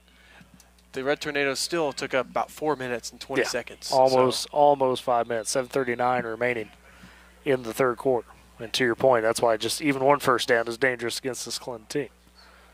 So be Carter in the gun, 2 receivers each side. Tight end on the right as well. They motion man across. It's Graff. Carter, though, going to keep it on the quarterback dive off the fake handoff on the sweep. Fights forward for maybe a yard to the 14. That's what they give. So 2nd and 9. I'm curious to see. We haven't really seen a deep shot by the Boomers. We've had one miscommunication where it looked like maybe Colt Moore was going deep, but he wasn't. I've noticed here to start this game, number 17 for Red Tornadoes, kind of mirroring Colt Moore. That'd be DJ Lister. DJ Lester, excuse me, yes. Lister. Been kind of following around Colt Moore wherever he goes. And a good frame on with him, 6'4", 185 senior. As he is right now, right over top of him. They've got Hester on tally. And then Graff split out. He's 2 receivers right, 1 left. Carter in the gun, motions Moore around. This time does get to him on the jet sweep. Moore going to have to try to cut it back up and gets tripped up and fighting over that on the block. Gavin Evans, the freshman, doing a great job against Colin Bourne on the edge. So it brings up 3rd and 9. No gain. This is some kind of we haven't seen traditionally this season, is somebody being able to stop Colt Moore from getting the edge. Yeah, that's one thing that comes with being, the caliber player that he is. Teams keying against him. When he goes in motion, it's different when somebody else goes in motion. There's probably more people following him. More attention is paid to that motion. So 3rd and 9. Carter in the gun, looking to the right to pass. Has some time now, scrambles out to that right side and fires one deep, looking for a man. It is, almost intercepted, but dropped by Jesus Gutierrez, who's in on the coverage against Jake Graff, who Cash Carter was trying to get it to would have been well good of the first down. It was up near the 35-yard line on the left side. Yeah, Red Tornado defensive line able to get some penetration there. Carter, rolling out right, just trying to do what he can with the ball, try to get that first down. But ultimately, good coverage from Clinton. So 4th and 9, 6:03 remaining third quarter as Clinton leads 14-3. The Boomers force the punt with Graff standing inside his own 5 at about the 3. Gutierrez deep to return. Graff tries to boot this one over his head, and it does get it there. Good kick, winds up rolling all the way to the 40-yard line, it looks like. So a very solid punt from Graff, about a 50-yarder. Problem is, still gives Clinton the ball at the 40 because you're backed up deep in your own territory. Yeah, and Boomers didn't do a whole lot, right there converting for anything. Only took up just a little over a minute on the clock, which that's not really the issue. That's if you're getting no points, that's kind of a good thing. You're not taking up as much clock, but now you just have to make sure you can try to find a way to shorten up the field for your offense if you can get it back. That's been the battle, field position battle. 1st and 10 for Clinton at their own 40-yard line. It'll be Powell under center, offset I formation, a receiver each side, as well as a tight end each side. Powell fakes the handoff, look at the pass on the deep drop, and almost get him was Levi Harris. Powell steps up out of the pressure, throws a deep shot to Hester, who can't haul it in. Hester was open downfield, just couldn't haul in the pass. It was a great step up by Powell, and he knew he had that one. Yeah, Powell almost sacked 2 separate times, able to get out of it and still deliver a ball like that. I think it's safe to say for the next, 2 years after this, they've got their quarterback. No question. Yeah. But, yeah, he was open, just dropped it. So, a big break for the Boomer defense. And that, stops. No clock is not running at all. So. And a rare drop you see from Hester. I mean, that's a senior who's done some great work for the Red Tornadoes. And that ball was striped right to him, too. It was. 2nd and 10. So, Powell under center. I formation, 2 receivers left, nobody right. Powell going with the toss to Potter on the open side. Able to get a little bit of some room. The ball, did it come out late? Potter was up to the 45, and did the ball come out? Looks like they're going to mark it at the 44. Either way, it looks like Clinton held on to it, whether it was fumbled or not. So they'll ultimately give Clinton a gain of 4 on the play. Makes it 3rd and 6. 3rd and 6, 3rd and manageable for both sides of the ball. It's 6 yards to, work with if you're the Boomers, and kind of still an open playbook to run whatever you want if you're the Tornadoes. 5:05 remaining third quarter. Clinton leads 14-3, and they face a 3rd and 6 at their own 44. It's Powell in the gun. 2 receivers left, 1 right. He's looking to pass. Now some pressure. Steps up. Has the lane. Jukes a man. Trying to get to the stick. Has it. 50 into Boomer territory near the 45. East of Powell. He showed the power, and now he's showing the moves and the speed and gets enough for the first down. Boomers definitely, hitting their helmets there. That's just one of those plays you got to bring them down. But yet, what a run there by Powell. Left to right, straight forward. Made about 3-4 guys miss right there to get that first down. But if you're the Boomers, you just got to figure out a way to get them down. 10-yard gain by Powell on the scramble. And like I said, Boomers were there. Powell just slippery despite being 6'1", 185. 1st and 10 for Clinton at the Boomer 46. 4:53 remaining in the third quarter. Clinton leads 14-3. It's Powell under center, offset I. Receiver each side. And fakes the handoff, looking to pass again, and Harris bearing down on him, and Powell just throws away. Ooh, a little dangerous too as Baylor's short. If he could have seen it a little sooner, might have had a chance at it at that time. Levi Harris forcing the incompletion with his pressure. Yeah, Levi Harris and Bowen Morton really all night have been in the face of the quarterback, but that was about the only time he hasn't been able to evade the pressure and step up. Levi Harris got a hold of him, and that time didn't let go. So 2nd and 10 for the Red Tornadoes. And it's an interesting start and take a couple more shots when we talk about this. They get you kind of lulled to sleep with that dive, that QB keeper, that sweep, and then they start looking to open it up, and that's what they're trying to do here. That's where the secondary can tip their hat to the defensive line for getting back there and causing some pressure on Powell. Powell under center, I formation, 2 receivers left. Nobody right. Powell looking to pass again on the drop. Looking over the middle, and that one knocked away by the Boomers. And it looks like Mason Arnold, yes, batted it away. Colin Bourne thought he may have had a chance at it too, but bring up 3rd and 10. We've seen so many times, the Boomers have great coverage, and, it seems the ball just is laid into their hands, and they just can't quite bring them in on defense. Laid into their hands, but at all angles. Not necessarily clean. The ball was tipped by Arnold and then ended in Boren's hands. So, I mean, that's a tip drill kind of thing. Right. Tough to respond to. You tell your teammate, like, man, I had it. I was calling. Third and 10 for Clinton. 4:41 remaining third quarter is a lead. 14-3 ball at the Boomer 46. It's Powell on the gun. Receiver each side. Two receivers left, one right. Powell rolling to the left side, looking to pass it. Has a little bit of a block now. Has a fire one deep, looking over the top to Hester, and that one's not even close. And again, some great pressure by the Boomers, as that time it was Bo Morton getting out there and making sure Hester couldn't really sit his feet, making sure Powell couldn't really sit his feet. Yeah, and good job there from the D-line, as you mentioned, but that secondary, really the whole possession was where they needed to be. And for Clinton, throwing the ball as many times they did that possession, great job to the secondary. So Clinton lining to punt this one up. Again, the ball is at the Boomer 46, so a chance for Austin Renega to try to pin the Boomers deep. That's his Graff, deep to return, standing at his own 10. Clean snap to Renega. Decent kick, this one carrying. Graff is going to catch it at about the 6. Unfortunately, his knee touched, called for a fair catch. So Renega does pin the Boomers deep. One of those situations you think maybe you ought to catch it and try to run with it, or just let it bounce through the end zone. But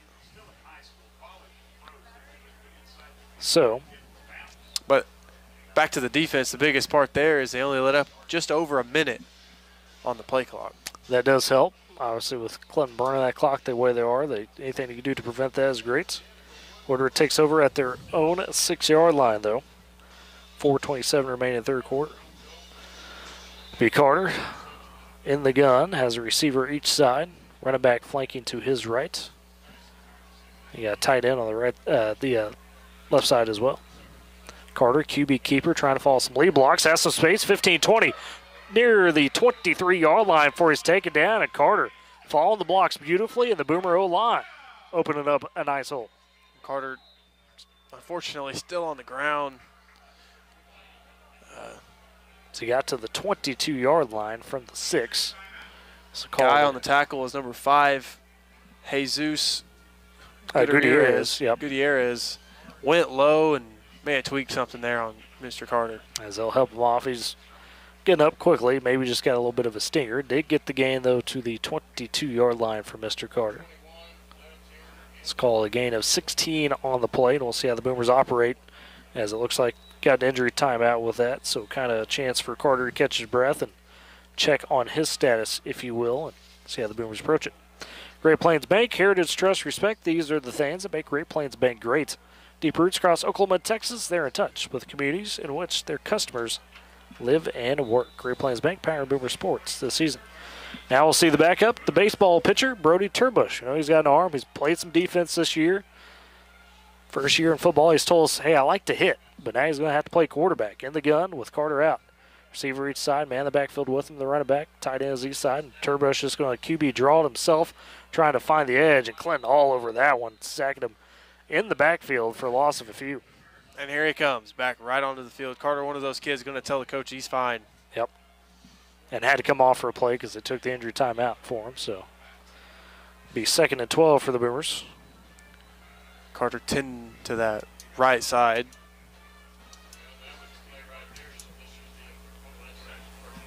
So be Carter in the gun. Receiver each side. Tight end each side as well. Has a back to his right. And Carter looking to pass. Has to step up. Feels some pressure. Trying to escape out of it. Gets to the 25 and stretches the arm forward to the 26. So ultimately gains 5, but it'll still make it 3rd and about 8. Something that you love to see, the motor of Cash Carter. Just got hurt on the previous play, or, banged up, if you will, on the previous play. Still, no hesitation to, get out there and put his body on the line. So 3rd and 8, they say. I think that actually should be 3rd and 7. I apologize. Yep, 3rd and 7, so it was a gain of 5. 2:25 remaining third quarter. The Boomers trail 14-3. Clinton trying to put together a drive and see what they could do. Boomers got to get up to the 33-yard line on this play. Ball's at their own 26. It's Carter in the gun. Has a receiver to his left and a trio of receivers stacked into the right side. They fake the handoff and they go with a little screen play to Graff. Graff, though, pressure in the backfield, and Clinton drops him at about the 29-yard line. Easton Powell, of course, one of those guys sniffing it out. It's one of those tough things to do on 3rd and 7.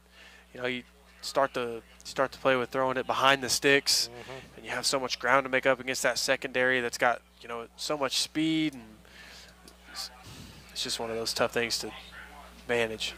So, ball back at the 24 as the Boomers will line up to punt it. Graff the one punted away. Gutierrez deep to return. And Graff, again, trying to spiral it away from him, but Gutierrez is going to have a chance to return it. It is surrounded by a couple of Boomers, and he'll get maybe a few yards on the return across the 40 to the 42. Not much there on the punt return, as the Boomers have good kick coverage. And it looks like Clinton will take over at the 42, their own 42, with 1:51 remaining in the third quarter. That's where Clinton's going to probably try to, we saw him take some shots last drive. I imagine Ely, they'll probably return back to the bread and butter and work that clock a little bit. See how Clinton comes out with it, as Powell will be under center. Has a single back behind him. 2 receivers right. Tight end each side. Play clock down to 6. And a pitch out to Potter for the sweep. Cuts it upfield and not going to find much room at all as Boomer's able to take him down for no gain. A flag comes out late. Pink marker. I think that was, looked like if it's a holding, it's actually going to be on Mr. Easton Powell, who is the lead blocker, the quarterback. If holding is what they call. And we'll see what it is. Looks like that's going to be the general direction of the call. It is a hold. And the Boomers will accept the penalty, so instead of 2nd and 10, it's going to be 1st and very long for Clinton, which you had mentioned this last drive. Get them behind the sticks. Yeah, that's not something that, a team like Clinton is too comfortable with. They kind of have to work outside of their playbook, or, plays that are in their playbook but don't get called on very Work often. to the edges maybe a little bit. But, yeah, as soon as that flag was thrown, you seen Easton Powell kind of put his hands on his helmet and tap his chest, say, my bad. So eager as the quarterback to get out there and stick his nose to the fan. It's 1st and 20 for Clinton. This will be Powell under center. Single back behind him is Hester, 2 receivers right. They'll motion man across. It'll be Cruz Rios. They'll pitch it to Hester on that right side, the motion side. The Boomers this time all over it, deep in the backfield. Ball came out late, but I think Hester was already down. Austin Rowland getting in there and making the play. Yeah, he did a great job. I seen right there, he kind of threw his that left guard to the side and stepped right in front of the running back to get that sack, or the tackle. It's a called loss of a couple. It'll be 2nd and 22 for Clinton. Got a guy down for the Red Tornadoes. Yeah, on that far sideline. Can't quite see who that is, but they will tend to that injury timeout. M&D Enterprises and Lawnmower Shop for your best lawn, porch, or patio. M&D Enterprises and Lawnmower Shop are your people. They carry everything you need to make your greenscape that little piece of heaven you've always dreamed of. Locations in Woodward, Ken, and Weatherford, and Smith & Co. Auction and Realty. They're Oklahoma's real estate and land auction experts. Smith & Co. is your #1 choice for all your land auctions and real estate needs. Call them 580-254-3975 or email Ira at smithcorealestate.com. Smith & Co. M&D powering Boomer Sports this season.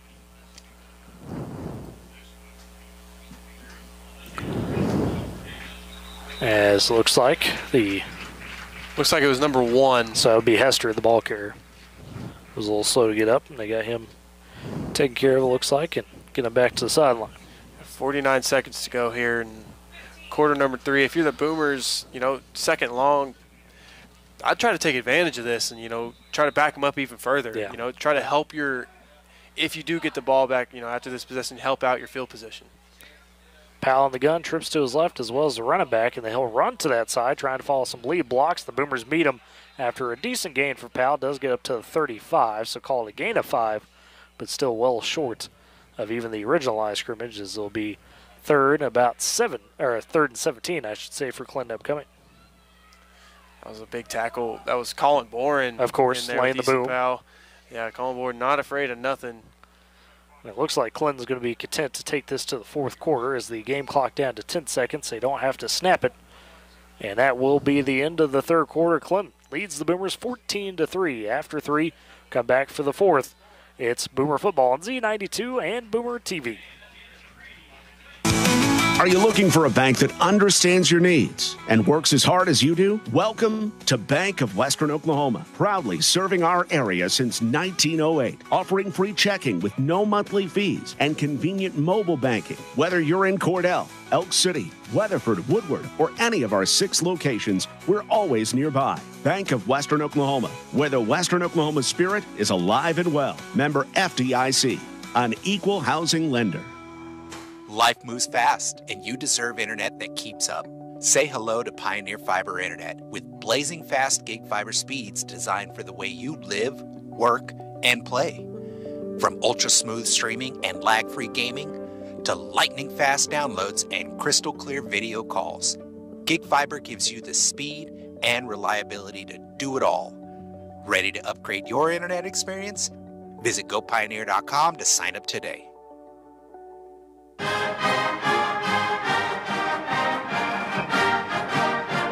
And back in River Stadium, Woodward trying to fight their way back into this game. I say that they're only down 11, Ely, but with the way Clinton is handling this 14-3 lead, if you're the Boomers, you may only get 2 possessions to end this ball game. Yeah, that's 2 possessions that you're going to need to convert something out of. You know, you think, you score a touchdown, probably go for 2. Maybe. Try to make it at least a 1. Yeah. At least if you can make a field goal. Right. But yeah, right now it's 3rd and 17. Yeah. 3rd and 17. Grow up, Tyler. What? I didn't say anything. But you have to take advantage of this right here, now. Get your offense the ball back. This is probably the biggest play of the game for the Boomers. To try to build that comeback, if you will.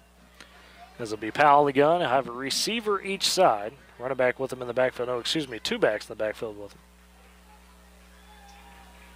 Apologize. He'll be under center. Miscalled. Offset I formation for Powell.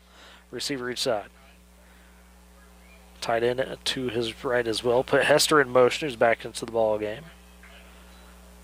And now Powell looking to throw. Look at that left side. The Boomers on him. Powell gets out of it. But no, Austin Rowland sacks him deep inside the 25 near the 21-yard line. Austin Rowland, the pursuit paid off. The Boomers almost had it initially, and then Rowland finishes off.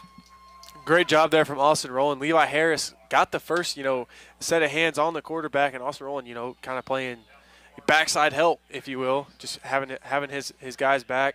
And that's kind of what we were talking about just a second ago. Take advantage of, having, Clinton they have to let that play set up to try to get to the sticks, get back there, back them up even further, and help out your field position for the offense. Now it's more deep to return the snap. A dribbler back to Renega, and he's just going to have to get this one off his foot, and it'll set up Woodward with good field position, as it'll be down by Clinton at the Woodward 45. So the Boomers will have 1st and 10 at their own 45. Not the long, one of the better field positions they've had so far in this game, outside of starting at the 9-yard line. Yeah, and I think, Coach Schneeberger and the offense knows if we're going to do something, got to do it now. We're only going to get so many opportunities against this Clinton offense that loves to take up time. They've been doing it all game, so this is a big possession here to at least get, 3 points.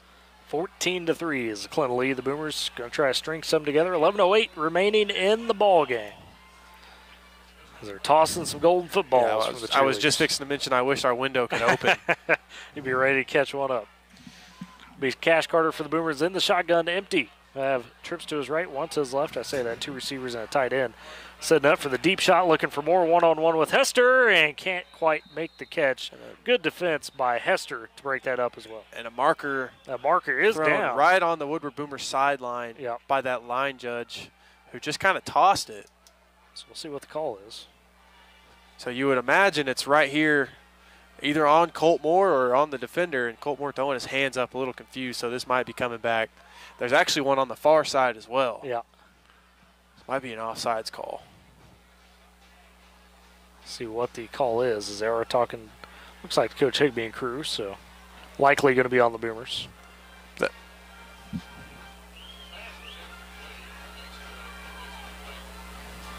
Let's say it was what they call false start. Yeah, but Clinton declines it, so does not back him up 5 yards and makes it 2nd and 10. You know, you think there if it's offsides, you know, like on, you know, someone like Colt Moore, that's something you can argue that, like, sure, you lined up with the official right there. So, right. But, you know, ultimately not the call. So I'll say 2nd and 10. We finally see the Boomers try to take that deep shot. No surprise, try to get more. They had him one-on-one. Hester's going to be tough, though. The senior, very crafty. Hester got some speed himself. Yep. Could keep up with Moore and make it tough.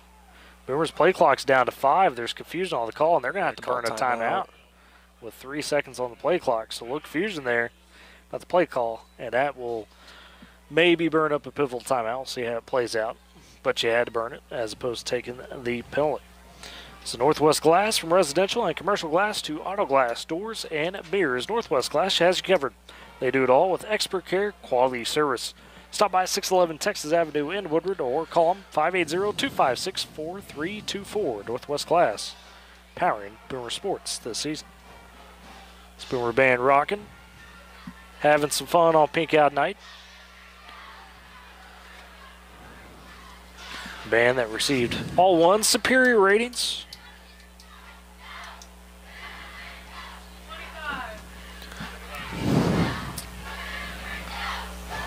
And it'll be 2nd and 10 for the Boomers upcoming. They're taking their time in the huddle. Woodward kind of pushed outside of their comfort zone when it comes to play calling right here, because you gotta move fast. You gotta get down the field in a hurry, and that's just not something the Boomers, you know, love to do. Kind of having to work outside of their playbook, and yeah, kind of the edges like we're talking about, same with Clinton, right? Which can, you know, tend to the reason why we had to take that timeout. You know, it's kind of hard to get set up. You don't really know, you know, what you want to run here. So it could have been just a coaching thing. So it'll be Carter in the gun, 2nd and 10. Looks like Moore will be by himself on the left. You'll have 2 receivers to the right. Excuse me, trios to the right. It's Carter in the gun, empty set. He motions Moore around the formation, fakes the handoff, goes with the quarterback keeper. And Carter able to get across the 50. And, a late flag. And that's going to be some jawing going on there. As blocking on the edge, I think that was Mason Arnold, if I'm not mistaken, with Easton Powell. And it looked like the whole way that was kind of on the side of Powell, but we'll see how they. Yeah, well, you know how it goes sometimes. It's not always the person that starts that gets flagged, so they may go offset. We'll see. And there is 2, and they were throwing at completely separate times, so you would imagine it'll be offsetting. Unsportsmanlike on the Boomers, and that's just it. No offsetting. So that's what it is. Back them up. So one of those penalties we talk about where you can't afford that at a time like this, and you get it if you're the Boomers. So instead of a gain of 5, you're moving back 15 to make it 3rd and long. It's unfortunate for the Boomers. You most definitely seen, you know, both sides jawing, but like you mentioned, it could be that second guy getting caught, you know, in the act. Mm-hmm. So Clinton kind of getting a good break here, as that was a good run from Cash Carter. 2nd, 19, 20? 3rd and 20. 3rd, excuse me. So 10:56 remaining in the ball game. Carter in the gun. They'll give it to on the sweep to Colt Moore, trying to get to the edge. Does, but now is held up by a couple of Clinton defenders. Does get forward. Oh, man. Few-yard gain. There's another penalty flag right here at midfield, too, now. Yeah, and then there was a late, I don't know, I don't want to speculate, but there's a late dive of a Clinton player. We saw Woodward do that last week against Douglas. So we're right next to the Woodward coaches. And we heard something. Yeah, they were happy about it. For now, a gain of 4 for Colt Moore. It's going to be 4th down and long. We'll see what the penalty is. As pending this penalty as they talk about it. Ultimately would be 4th down right now. Another personal foul, and it is against Woodward again. Unsportsmanlike conduct. So now you're 4th and a country mile. Yeah, and it's another one of those. It looks like they're going to try to go for it. You're going to have to with 10:38 remaining. Not much else you do with the way Clinton's running this clock. Yeah, so short of a miracle, I mean, Clinton looking to get the ball back. This will be 4th and super long for the Boomers inside their own 24-yard line now. So they got to get all the way to the 45 in Clinton territory.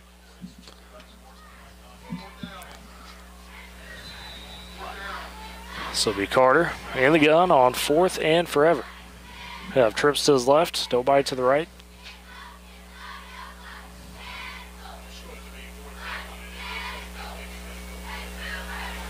And now the coach is talking about it, and the officials got a conference here. I'm thinking they're trying to check and see and make sure it's the right down.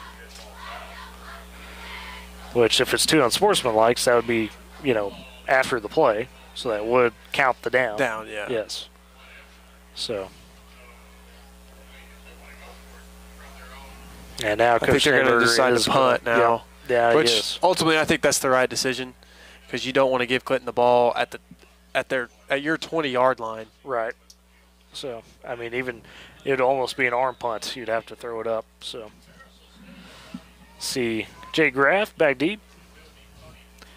And Gutierrez staying about the 38-yard line. With a low snap, but Graff able to get it easily, and a high one for Graff. Gutierrez is going to try to return it, but muffs it and just has to fall on it at about the 32, maybe 33-yard line. Lucky bounce right back up to his chest. To him, yeah. I mean, it's one of those things whenever you see him bobble, you kind of, hold your breath, and then it bounces right back to him. So where they mark it at, looks like the 32 is where they'll give it to him. But, Ely, we talked about the pregame, right? Discipline against a team like Clinton. And unfortunately for the Boomers here in the fourth quarter, those two unsportsmanlikes just kill the drive. Yeah, that's a 30-yard penalties in 2 plays. That's something you can't afford when you're down 11 and you're playing against a team like this who will make you pay for that. So first and 10 for Clinton at their own 32. 10:02 remaining in the game. The Red Tornadoes lead the Boomers 14-3. It's Powell under center. 2 receivers to his left, a couple tight end, and a one-man back, and they'll hand it to him. It is Reese, and the Boomers able to trip him up, only for a gain of about a yard. Aside from that quarterback design, misdirection run, the Boomers have done a great job containing the halfback, inside run. And Clinton hadn't had just a ton of success on that sweep. They've had a couple plays, but nothing that's just busted huge. It's been more chip-away gains, 7-10 yards here and there. They've done a good job of, calling those plays at the right time. After about 8 plays and, that defense is a little wearing down, they hit him with that outside run with the speed of Hester. This will be Powell under center. I formation, 2 receivers to his right, nobody left. Boomers packed in tight, and there they go with the sweep. This time it's Potter, and he's got nowhere to go, and the Boomers, most of them, tackle him down. Gain of maybe a yard, set up 3rd and 8. As he does get to the 34-yard line. So back-to-back runs, only 1 yard a pop. It's Boomer defense, holding true right now. It's one of those things you kind of look back and say, dang, wish we could have done that earlier. Right. Clinton had that second quarter where ultimately no one could stop them, and now the Boomers seem to be all over it after what could have been a halftime adjustment. And, a score we didn't have down in the updates for the area, but Enid, unfortunately, has fallen on some hard times this season. I mean, some absolute devastating losses in terms of score. We'll get to it in a second because they're taking on Bixby tonight. The #1 team in the nation. Powell under center, I formation, a pitch out to Potter again, this time the far side with nobody on it, trying to cut up field. Does get a decent gain to about the 38, maybe 39, but will be well short of the first down marker. Bixby at half, though, trailed 71-0. Or, excuse me, Enid trailed to Bixby 71-0 at the half.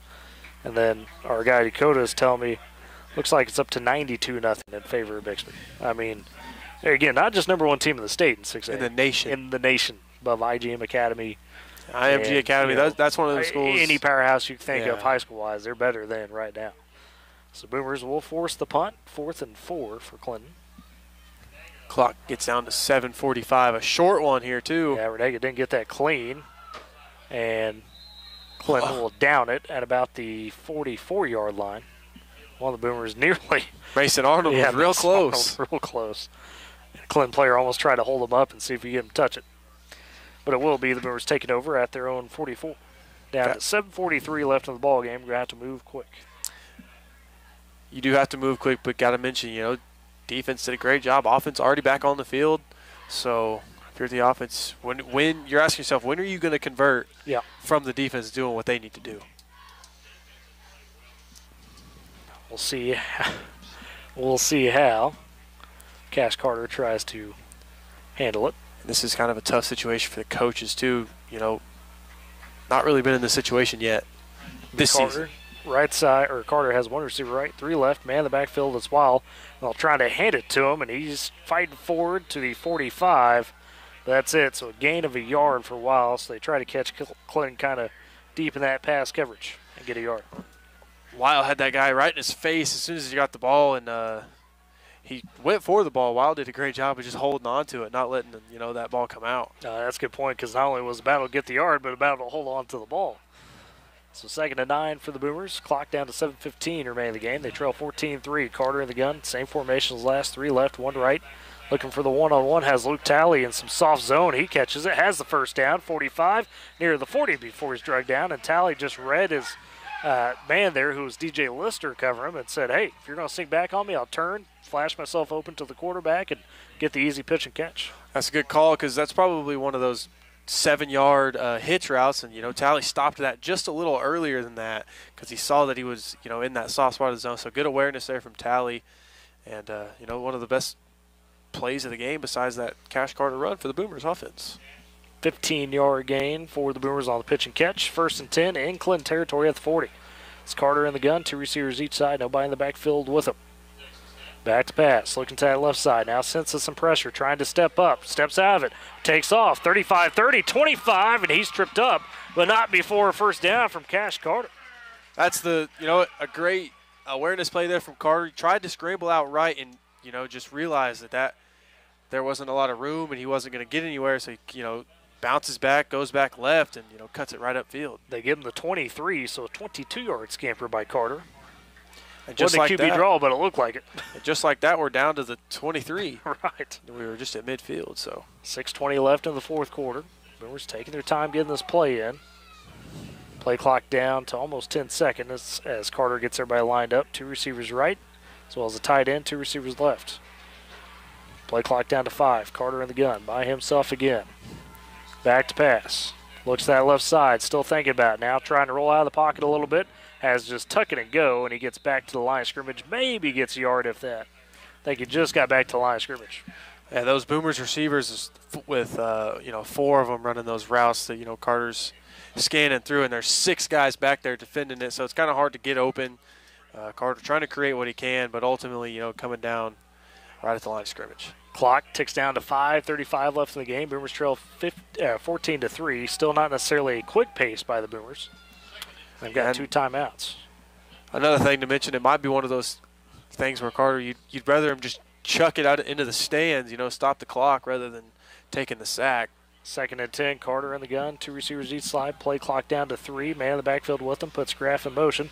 They get the snap off. He's looking to pass. This little backdoor set up, and Hester picks it off. The pass was intended for Colt Moore, and Hester was on it because the pass was offline, and Darren Hester gets it. Yeah, he almost threw it right to Hester, unfortunately. But nevertheless, it was good coverage there. A play that we've seen the Boomers try to get to many times, but Clinton done a good job all night of, staying with Colt Moore. Yep, and that time maybe a little space with it, but unfortunately the throw just offline. So that winds up being a turnover by the Boomers, and Clinton takes over at their own 24 with 5:11 left. And now if you're Woodward, you almost got to force a turnover of your own here. Yep. So you're down 11 points as 2 scores. And you can essentially take an interception out of it because Clinton probably not going to throw the ball for the rest of the game.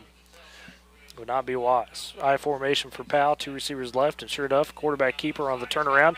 He's got some space, 35-40, breaks another tackle to the 45, and taken down near the 50, and beyond that into Boomer territory at the 48-yard line. Caleb Hutton tracking him down for a touchdown saving tackle. Yeah, Easton Powell going to that run that we've been, mentioning all night that's been working, and that time busted out for the biggest one of the night. 28 yards for Powell on the keeper. 28 yards on that spin back left keeper and ended up on the right side. Good job from Hutton to run him down, or that would have been 6. Did you guys have that in your triple option playbook at Moreland? No. Not that spin back? No. Okay. Maybe put it in there. 1st and 10 for Clinton at the Boomer 48. Powell under center, I formation. 1 receiver out wide. They'll pitch it to Hester going to that wide side. And Mason Arnold able to get the first hit. A couple of Boomers join in to finish it off. Gain of about 2 for Hester. And tell you what, the lead blocking by Clinton is interesting to watch. You pointed out earlier about Powell just turning around and lead blocking and just sticking his nose in the fan every time. Yeah, but one thing you have to mention is, you mentioned it earlier, the job that the Boomer defense has done against those sweeps. Ultimately you'd give it, a passing grade. Yeah. Just 2 yards there. We've seen it go for, over 6 just a couple of times. Well, and we've seen it in the past, to be quite honest, where the Boomers haven't been able to defend it very well, and tonight, for the most part, doing a decent job. It's Powell under center, fakes the toss, this time hands it off to his up back, who's going to be Cruz Rios, and he's able to fight forward across the 45 down to the 43. Ultimately gains a few yards to make it 3rd and about 5. Clock down to 3:40 now. So if you do get the ball back for the Boomers, it's one of those things. You got to go fast now. And it's full on Can't air look out. back now. You got to run the ball. No huddles will be had. But most importantly, you got to get a stop on defense first. 3rd and about 5 for Clinton. Powell under center, I formation. Fakes the handoff again on the keeper. The spin around and just keeps his feet going. Looked like the Boomers maybe were going to stop him short, and then Powell, just the extra effort, gets across the first down stick to the 37 for the first. That's needed 5, got 6. Tip your hat. That's great awareness there from Powell. Starts falling just a bit short, but, just leaps forward just enough to get that first down and move the chains to where they can really start milking the clock now. And we're talking about Bixby and Enid. It is a final. Bixby wins 92-0 over Enid. Bixby scores the most points in a single game for their program's history.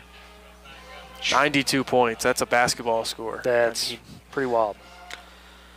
It's Powell under center. 1st and 10 for Clinton at the Boomer 37. Clock down to 2:45. 2 receivers left side. Powell goes with the handoff to the up back of Rios, and he takes a couple hits, swings forward to the 35-yard line, called a gain at 2 for Clinton. And, for now, that's something Clinton's content with. Just Absolutely. a little upside right up the middle run with your fullback, as they are starting to substitute some guys in now. Just a couple. Problem for the Boomers is you've only got 2 timeouts, so, is it worth using them right now? Right, that's the big question, right? As a coach, how do you decide when to use those timeouts? And you got to wait till at least after this play to make a decision. And it's one of those things. You got to get lucky on if it's the right time to use it or not. Because if you don't use it now and you get a stop, you're like, dang it, we could have had more time. If you use them now and they get a first down, it's like, dang, why'd you use it then? Powell under center again, I formation, pitch to Hester, short side, trying to cut up field. Does find a little bit of daylight, but not much. About a yard, and a couple of Boomers just sling it down. So a yard gain for Hester, sits up 3rd and 5. We'll see if Woodward takes the timeout or not. Looks like they'll hold it. So Clinton going to be able to get this clock within a minute before this next snap, because play clock's at 33, game clock's at 1:30. Yeah, and then tough thing for the Boomers if Clinton's able to convert and get this first down, that'll do it. Yep. And that's the unfortunate part of having to burn that timeout earlier. That's what Clinton's so good at with this tempo. They can speed up, slow down when they need to. As Powell break the huddle. Just 10 seconds on the play clock. Down to 1:05 left in the game. Powell under center. Boomers trail 14-3. Clinton. High formation. 2 receivers left. Short side. Though Powell will try to keep it himself, and Woodward all over that. Caleb Hutton fires in there, and Trey Oyasarode as well, making a nice tackle. And Woodward immediately calls their timeout. Caleb Hutton, the sophomore, he's still fired up down there. It's something you like to see. Kid's still, playing with a lot of heart. Out there trying to have as much fun as they can. Boomers do take that timeout with 53 seconds remaining in the ball game, trailing 14-3. So you've got your 4th and 7 upcoming. We'll see how Clinton approaches this. Probably likely just going to try to pin the Boomers deep. So there's a chance you have to cover at least 80 yards, if not longer. And it's probably pretty much four goes at this point, 4 verticals. Yeah, empty shotgun, nobody but the quarterback. That, or you almost hate to see this, but the Boomers trying to come in there and just have a little bit of success before the game's over, because that's nothing short of a miracle if they are able to get down there. And it's going to have to be a quick play or two, and then you're going to have to succeed on and onside to have a chance. Being said, another week where the Boomer defense, for the most part, has held up their end of the bargain. It's something you kind of you go to the film room and look at, but you're upset about. You give up 14 points to this Clinton offense who can score the rock. They can really get it. They can really get after it, and you only let up 14 points, and you still can't come out with a victory. That's something hard to swallow. Yeah, well, we mentioned though the Clinton defense, not surprisingly, athletic, speedy, able to get side to side really well.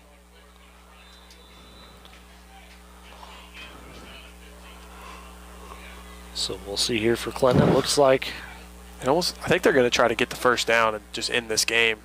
Yeah, Powell's going to be under center, single back behind him, receiver each side and right. Clinton saying, "Hey, I ain't gonna worry about pinning it deep. We're just going to try to see if we get the first down and end this one." Going for a checkmate here. And he's going to look to pass, looking to the short side, pump fakes, trying to take a shot deep. And that one intended for Hester, and Luke Talley just smartly knocks it away. And it's better that Talley didn't pick that off because then you're deep in your own territory, and it will be a turnover on downs for Clinton with 46 seconds remaining. Right at the 35, so 65 yards away, from inching closer. 46 seconds left as the offense comes back onto the field. So I'm interested to see how the Boomers take this. Yeah, I imagine we'll be looking to Colt Moore, probably try to see if Jake Graff's underneath. You go from there. Talley's showing his hands as well. So it'll be Carter in the gun. He's going to have two receivers each side. Backfield man as well. I imagine just obviously to help us blocking. Give Carter some more time to try to load up.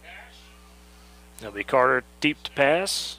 Looking to the short to Colt Moore. It's not there. Now scrambling and just going to flick it to him. Moore was waiting on a man. Makes one miss at the 45. Gets to the 50 into Clinton territory and did get taken out of bounds, so it does stop the clock. And it is a first down for the Boomers into Clinton territory. About a 18-yard gain. So, or excuse me, yeah. Another thing to mention, Darren Hester knows how to tackle. He's, great athlete, things of that nature. Colt Moore is able to, shake him by. So got to the 46, so officially called a 19-yard gain. 35 seconds remains. Boomers are able to keep their timeouts. Moore to get out of bounds. Play that sideline. Carter in the gun again. Two receivers each side, the far side, the right side. Has a running back in the backfield with him. Carter drops back, scrambles to his right, looking for something, still looking, and just fires it towards the sideline, and Talley able to catch it and then step out of bounds just in front of the first down marker. That's a perfectly executed throw, perfectly executed catch and things of that nature, but it still took up 9 seconds just to get it there. Just to get there, and you move 9 yards. And if you're doing math, 9 seconds, 9 yards, 1 yard per second. 1 yard per second. Not going to cut it right now at this point. 2nd and 1 for the Boomers. A little Steiner math there for those that follow. Clinton leads 14-3, 26 seconds left. Woodward trying to drive, see if they could find something late. Be Carter in the gun, trips to his left, one to his right, man in the backfield with him. And Carter looking for the quick pass again, this time in the flat to Colt Moore. Gets across the 30, has the first down at Moore, and then steps out of bounds at about the 29. So Clinton obviously in soft coverage right now, Yep. willing to give up those, 5-yard quick routes. But, all things considered, Boomer's doing a good job of getting out of bounds and stopping the clock. Yeah, but Clinton's kind of saying, hey, we'll let you chip away. Because they're going to get the ball back. Right, and draining this clock. 21 seconds now remains. Carter in the gun, trips to his right, one to the left. Carter, snap, looking, again to the short, and Talley, incomplete. I'm about to say, Luke, you don't want to catch that one, buddy, because that would be inbounds, and you'd have to hurry or burn that timeout. So incomplete with 18 seconds remaining. Yeah, we're getting down to the seconds where you start taking shots at the end zone. Yeah, you almost you have to give yourself up. enough time to do the onside, try to get it, and even get a playoff. Absolutely. To try to get a little closer and give your kicker a chance. And you're within range where it's not, wild to take that shot. 29-yard line going in, so you've got it easy. With the wind. So it's not like you'll have a lack of arm power to work with. Carter is in the gun, looking again, this time in the short. Has Colin Bourne in the flat, trying to wheel it out. Bourne gets near the 10-yard line before he's tackled down and does get the 10 with 11 seconds. Boomers are going to have to burn that timeout. Bourne with a 19-yard gain, but now you've got to immediately go to the end zone. Like you said, you better succeed on this first one because you're going to have about time for an onside and one heave, and that's going to be it if you score. If you score and if you can get the onside. So, If you get struck by lightning here, it's about the chances, but it's not a zero chance, but it's a little tough right now. But nevertheless, you don't give up, no matter what.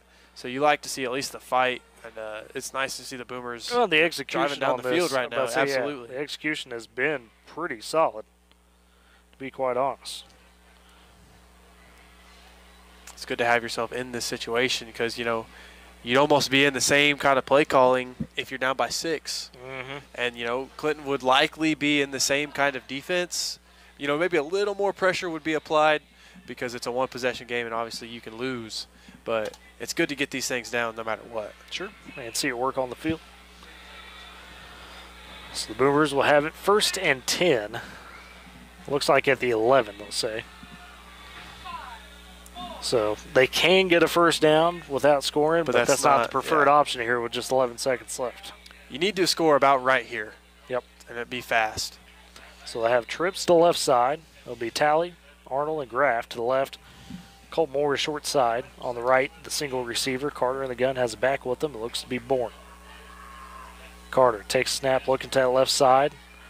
Steps up in the pocket under some pressure, and the flag comes out. Now you're wasting a bunch of time down to 4 seconds. Carr's going to have to do something. Throws it to the back of the end zone, and that's well out of bounds. And with a half second left. It's going to do it. Yep. That's pretty much going to be it, regardless of the penalty. And it is a holding against Woodward on top of that. So back him up, and ultimately, unfortunately, Woodward's going to fall on this one. Likely 14-3 as you've got just a half second left. Definitely still have to think, they're going to give it a shot, try to put some more points on the board. I mean, why wouldn't you, right? Or why make the margin points look a little bit better if you can, I guess. So Woodward is going to fall to 2-5 overall, 1-3 in district. Clinton will remain perfect in district and go to 4-3 overall. What an odd streak they're on. Lose 3 to start, you won 4 straight after this. If you're going to lose 3 and win 4, they did it to be in district. The perfect way. That they did. Carter back for one last play. Tries to throw it on the out route and has low and incomplete. And that is your final tonight. Clinton defeats Woodward on Pink Out Night 14-3. We'll step aside for break. Come back with your post-game recap. It's Boomer Football on Z92 and Boomer TV. Northwest Oklahoma isn't just a place, it's a way of life. Hard work, honesty, and handshake deals still matter here. At Vance Auto Group in Woodward, we're proud to be a part of that tradition. We live here, we work here, we give back here. From supporting local schools to helping ag programs thrive, we're not just selling cars, we're investing in our community. So before you drive past Woodward to a big city lot, stop by Vance Auto Group, where you're more than a sale, you're a neighbor. Vance Auto Group of Woodward. Buy local, drive proud. Life moves fast, and you deserve internet that keeps up. Say hello to Pioneer Fiber Internet with blazing fast gig fiber speeds designed for the way you live, work, and play. From ultra-smooth streaming and lag-free gaming to lightning-fast downloads and crystal-clear video calls, Gig Fiber gives you the speed and reliability to do it all. Ready to upgrade your internet experience? Visit GoPioneer.com to sign up today. Supporting communities in every way, Sealing State Bank is thrilled to bring hometown banking closer to you with a brand new branch in Woodward.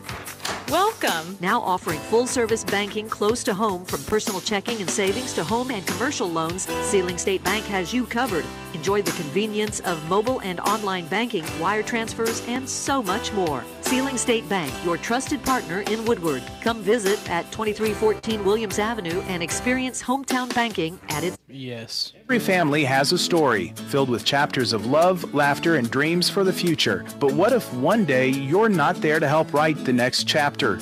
Life is unpredictable, but your love for your family shouldn't be. With State Farm Life Insurance, Gwayne Matthews and Woodward can help ensure your story continues, even when you're not there to turn the page. Protect the chapters yet to come. Talk to Gwayne Matthews, because your story deserves to be told. And back at Boomer Stadium, your final tonight, it was Clinton taking it against Woodward 14-3 in this one. And Ely, as we kind of look at our final post-game recap, if you will, of the game, Woodward, to Clinton's credit, Woodward got one shot to score. They did. They converted on the field goal. Didn't quite get the touchdown, but after that, Clinton defense kind of stole the night. Stoved up the Boomers, saw a couple drives, at least get a first down, but Woodward did not really return back to the Clinton red zone till the end of the game. Yeah, and I think the biggest thing is the first 2 drives on the Boomers' defensive side of things. We've seen them stop Clinton first few times, but Clinton just stuck with what they do. And no matter how you play the Clinton, they're going to run what they know how to run, and they're just willpower to get it done. And it came through tonight. They eventually started seeing some success. They wore down that Boomer defense. It was that second quarter. I mean, the 2 drives there for Clinton. You go on the long 14-play, 76-yard drive for them to get that first score, capped off by Jade Potts, and then it was Easton Powell getting the second one there late in the second quarter on a 9-play, 33-yard drive, and that's the difference. I mean, that's it, just 2 drives. It's crazy to think about because you look at the tape, and the Boomer defense, for the most part, was pretty solid tonight. Yeah, and to your point, I was just fixing to say B+ for the Boomer defense. I mean, they did a great job for the most part of the night. You take out that second quarter, yeah, and I mean, you're we're actually biting our nails on this last drive when we're down here, Yep. But just that second quarter, obviously, take to the offense, that fumble right here. Yeah, big time. Warren, Cash Carter, that, yep. played huge dividends, right there. That gave Clinton ultimately ended up scoring on that drive. Yep. So just a short field with 33 yards. So many few takeaways. I know that's like the theme of Boomer football. We always talk about you take out 3 or 4 plays and it's a different ball game, but it's true every week.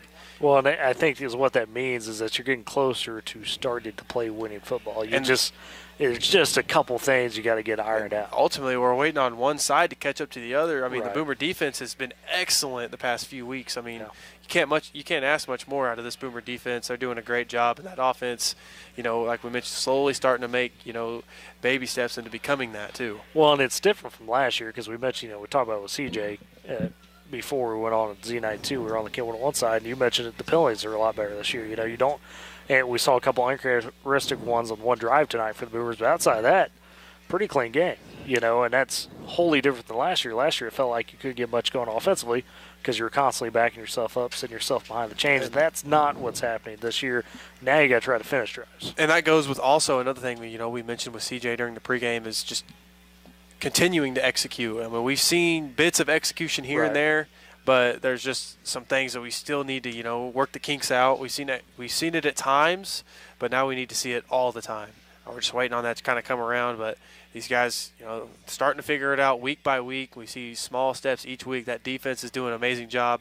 Now just waiting on those puzzle pieces to connect. That we are. So the Boomers fall to Clinton 14-3 tonight at Boomer Stadium, and we'll step aside for a final post-game break. Come back with your final wrap. Get you set for what's ahead on the weekend. It's Boomer Football on Z92 and Boomer TV.